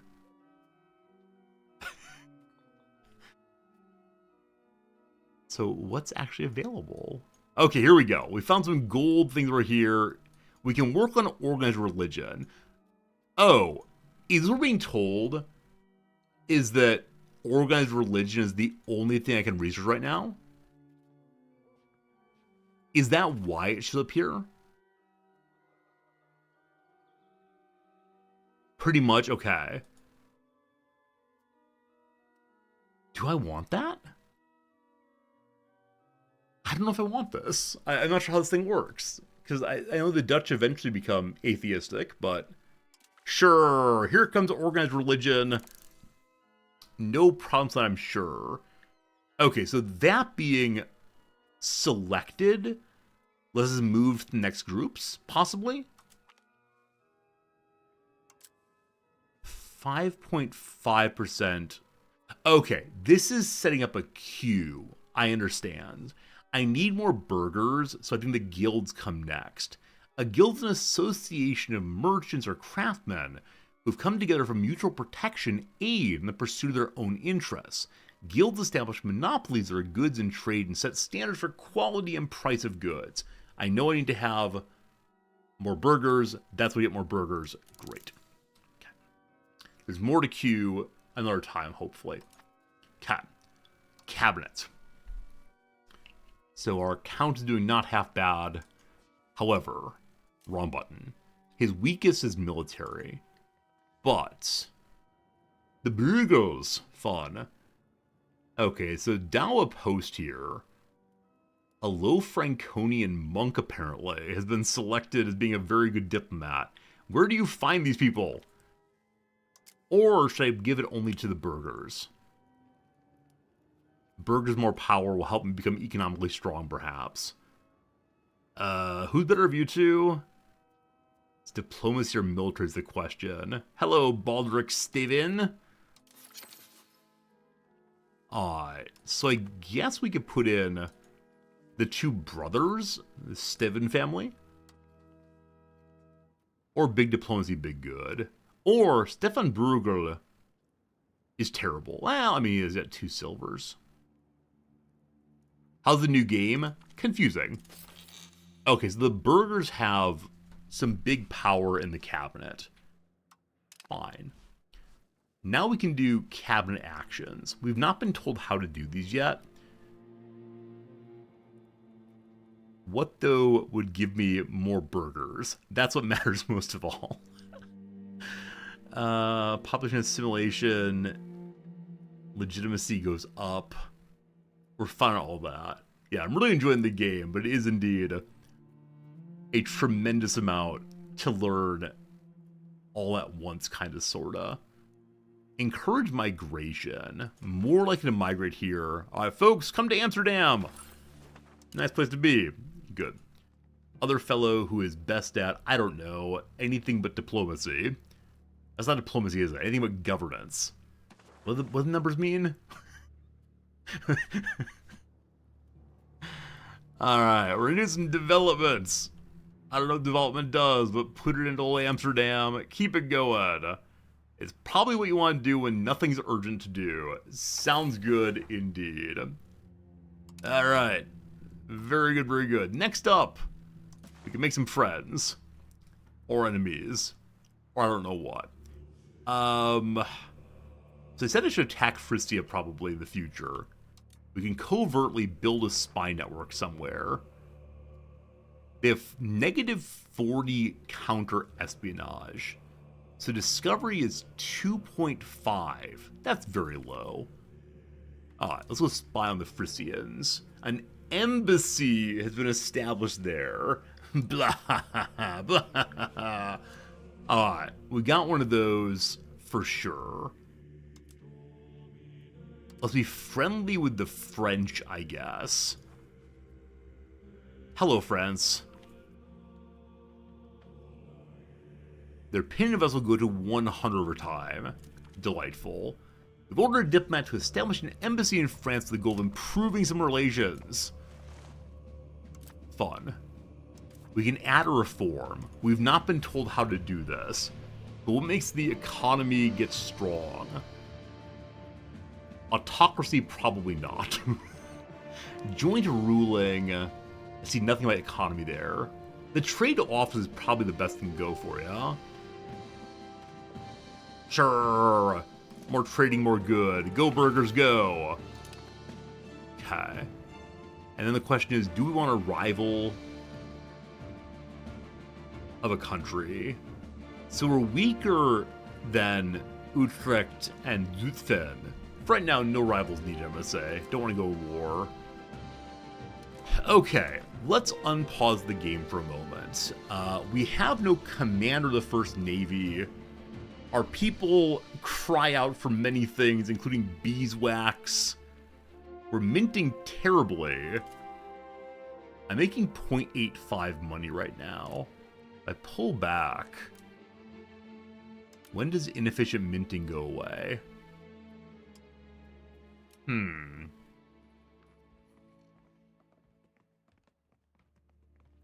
So I wonder how I learn what the number is.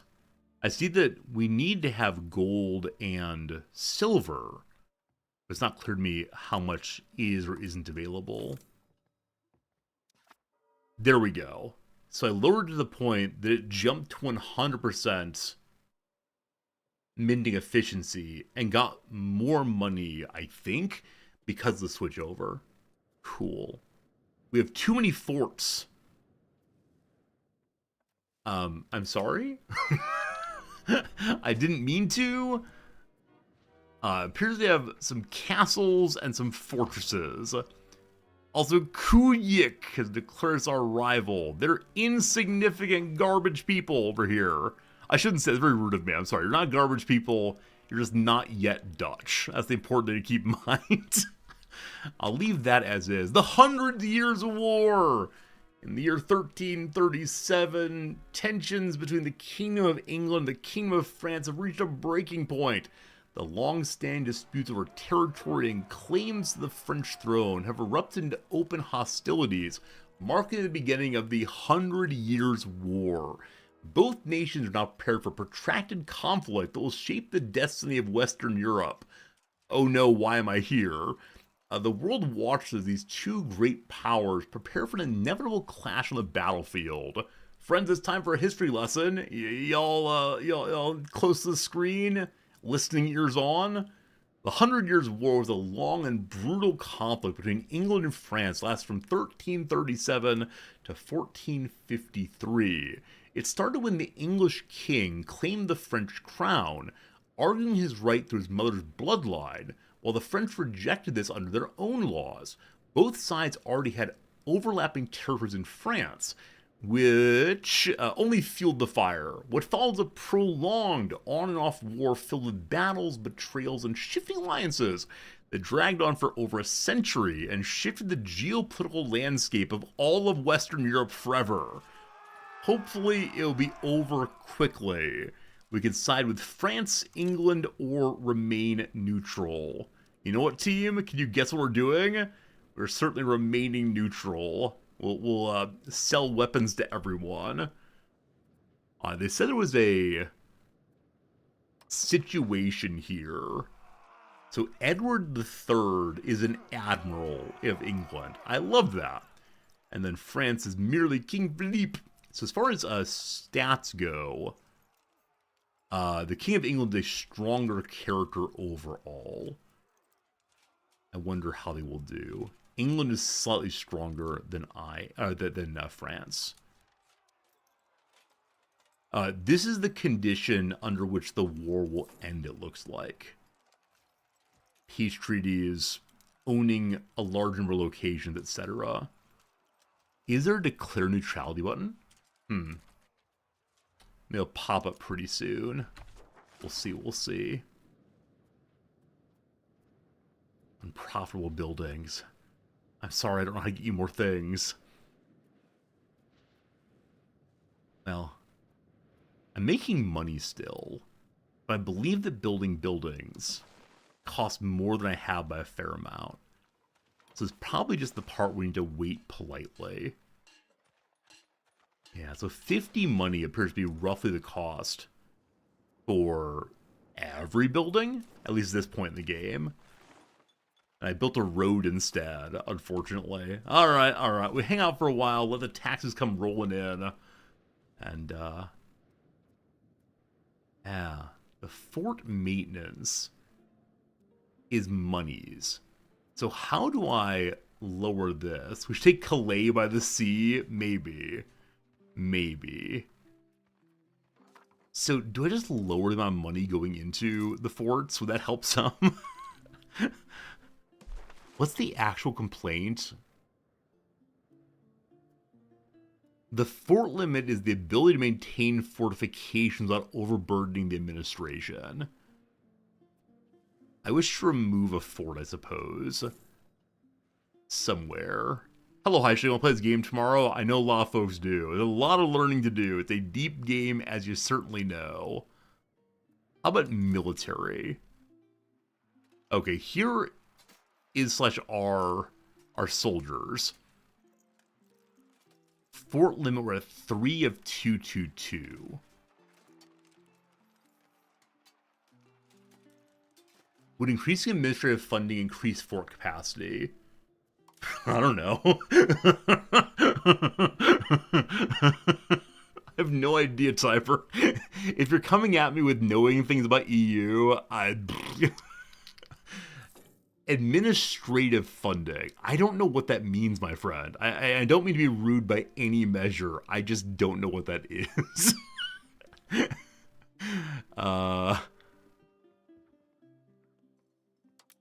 I can put more money into fort maintenance. 0.78 over.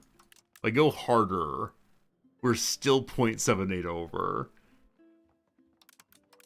Yes, we either need to increase our fort capacity.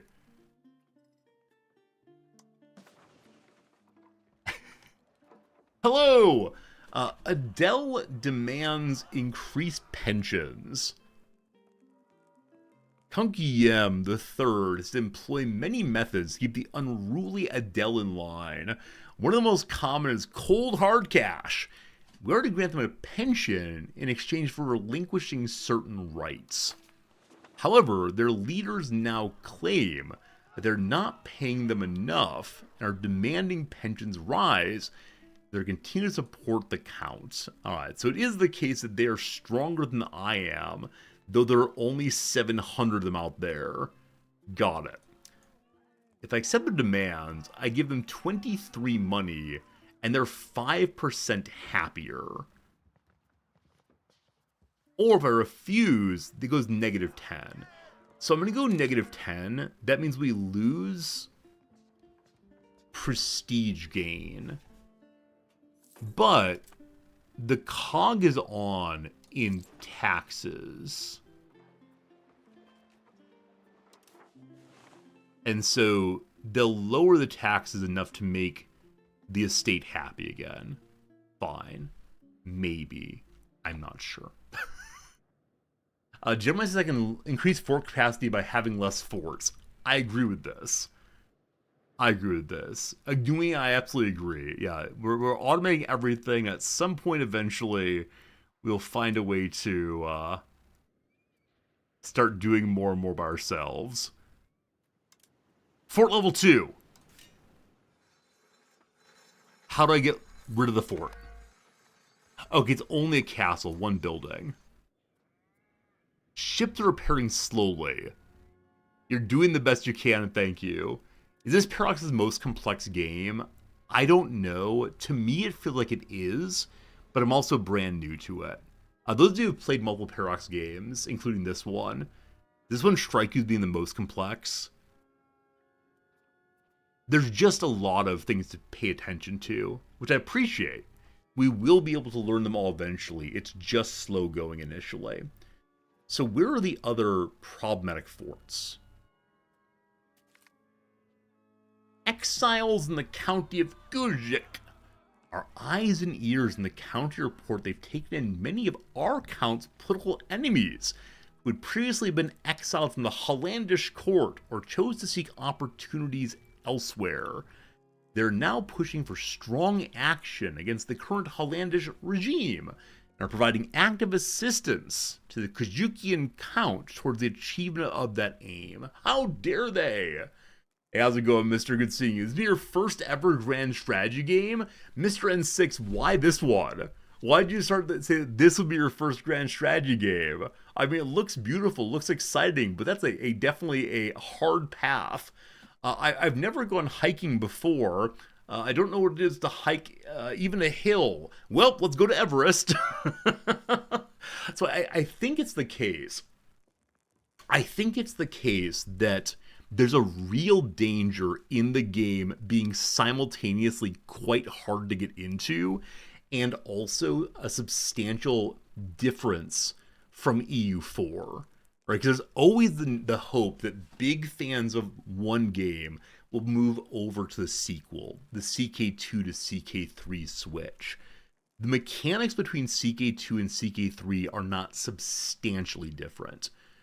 I do wonder how many players of EU4 will never, ever, ever move over.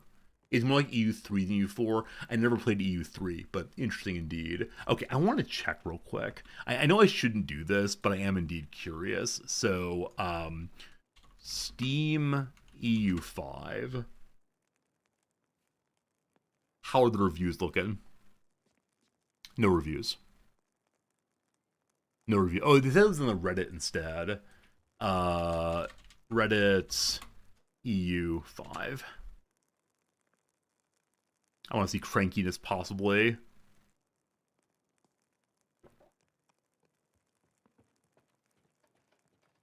Okay, I don't see anyone complaining. Like, no one is saying the game is terrible and bad.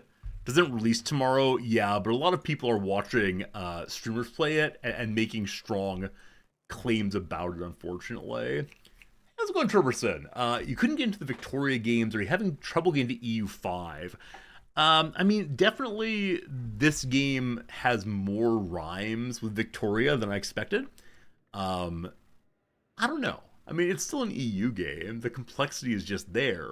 But I think it might take a little bit of work to accept the changes that have been made. Because like I was saying a moment ago, if the game is such that brand new players, grand strategy players who've like played CK and Civ maybe, bounce off the game, and the EU4 community will not come on to EU5, that is definitely not a great situation for selling the game. So I'm hoping the game succeeds, but I am nervous because it is just so darn hard.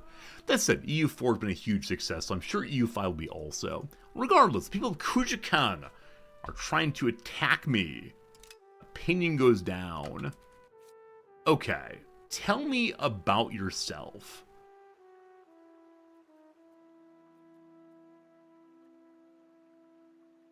Okay. This is Kempland. Is that all you have is Kempland? What is the country proper here? County of Holland. But I'm Holland. What's happening here? Okay, no matter where I click. Oh yeah, the county, right? We're county and kingdom and country simultaneously. So it's merely saying this is us at the top. When we click into different areas. So this is the one I'm concerned about. It is a country as a county, right? How's it going? You live next to Kook called Den Bosch. Den Bosch. In here? Yeah, I see you right here. That's very cool. Welcome to the channel, my friend. It's mild winters. Isn't that nice? Here's where I live.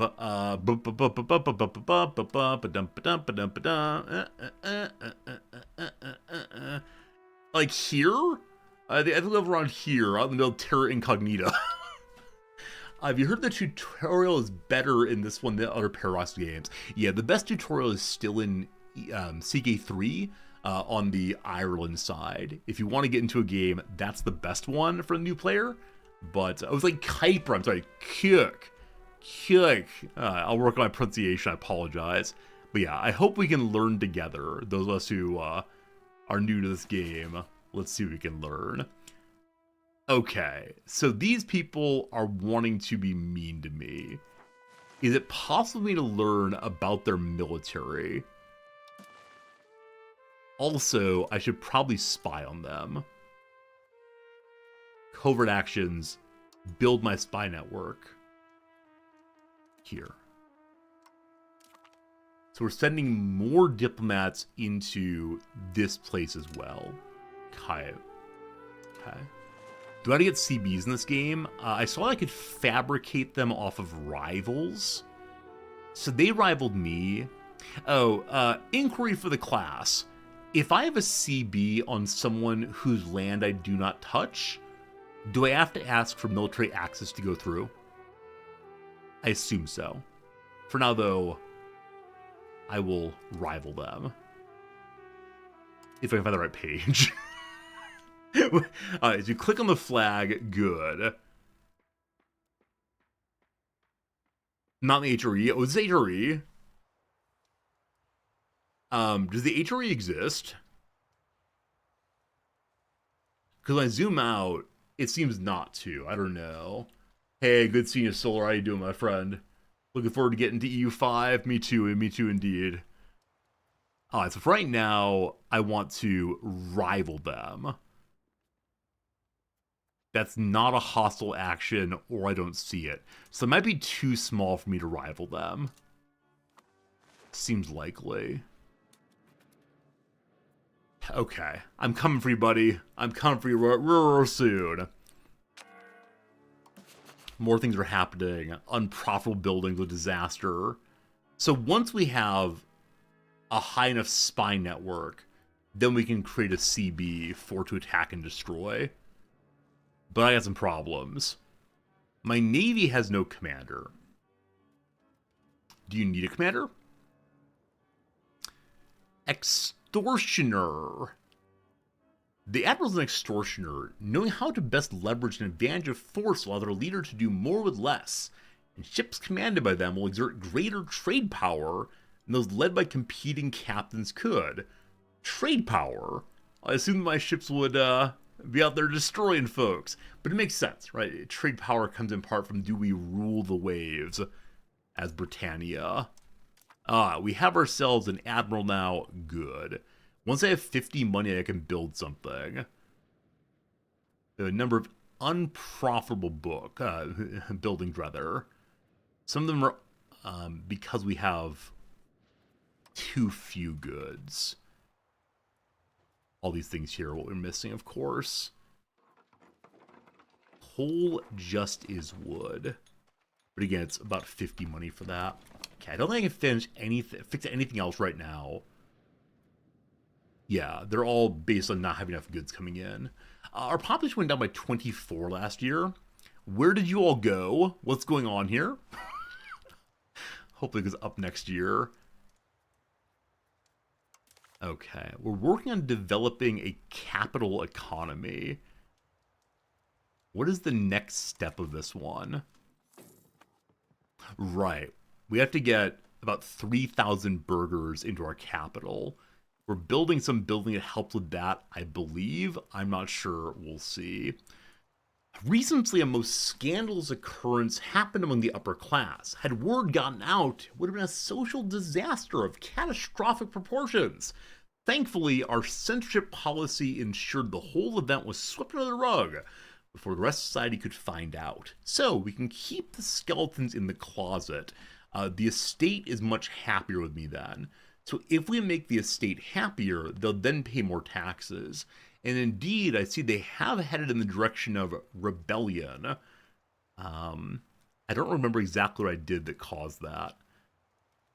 Also, can I see them? So they currently have 7 money in their collective pocket, and they want to use that to build a fishing village. The priests are trying to build a tools guild. That's weird. The burgers are trying to do what? Build some fiber crops, and the working class are trying to build a granary. More food, more good. So I can make them happier again, or I can publicize it. If that happens, we move away from aristocracy and towards the plutocracy instead. Plutocracy here meaning what? Leadership from the richest and most powerful. Okay, so the aristocrats are not necessarily the richest, right? They're often rich in land, but not rich in funds. As the middle class picks up more and more money, they get more power that way. Got it. What is it? There's at least one member of the British Parliament, the upper house of Peers, that has a title that's existed for a very, very long time. But it's one of the titles that has been, what's the word? Not devolved. It's going to be destroyed upon his death.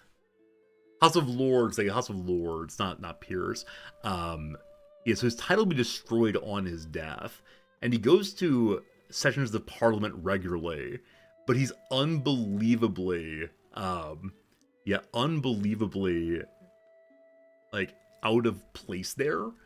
So many of the people there have huge money or are major figures, but he's just some farmer. When people talk to him about, like, oh, Lord so-and-so of such and such, he's just some farmer. And not a huge corporate farmer, but really just some farmer. And so, what, in, was it the 90s, early 2000s? That law was passed that got rid of a bunch of the hereditary titles, and his is going also. So it's interesting that, you know, having land or aristocratic title does not necessarily imply wealth in this game as much as any other. I'm gonna go ahead and keep it quiet for right now, because I'd like more tax money at this early stage of the game. I'll try to get other folks involved, but just need money to build the buildings that will help us improve what we're up to. Perhaps. Okay, how do we get rid of notifications in the bottom right? It's shift left click. No. Shift right click. No. Control click. Unfortunately, each of the Paradox games have different rules for how to get rid of things on the map. Anyone know how to get rid of this thing? Okaying it off does not get rid of it. Oh, I need to see controls. Right click on bottom right, thank you. Right click on bottom right. I don't mean how to get rid of them all. I mean, I want to get rid of the ones that have come up most recently. Because down here I see news on. Can you not get rid of them individually a la Victoria? Fair enough if so. Friends, I have some slightly bad news. It's noon my time, so usually I play for 1 more hour, but today I have a doctor's appointment. I mentioned before I have a deviated septum, and so today finally a doctor's going to measure my nose. I don't know how it's going to happen. It sounds like phrenology, but we'll see. And then we'll learn if we have to get a surgery over the winter. How exciting. For now though, I want to say thank you. I appreciate you. I'll be back in 1 day's time. We'll learn more of this game. Probably by tomorrow when the game's actually out. Some of you will be absolute experts. I look forward to substantial back seating on that day. Should be a good time. For now, though, again, thank you. I appreciate you. I'll see you on the Discord if you want to pop on over. If not, that's okay. We'll be on the stream tomorrow. It'll be a lovely time. Appreciate you one and all. See you again soon, and thank you for being my friends.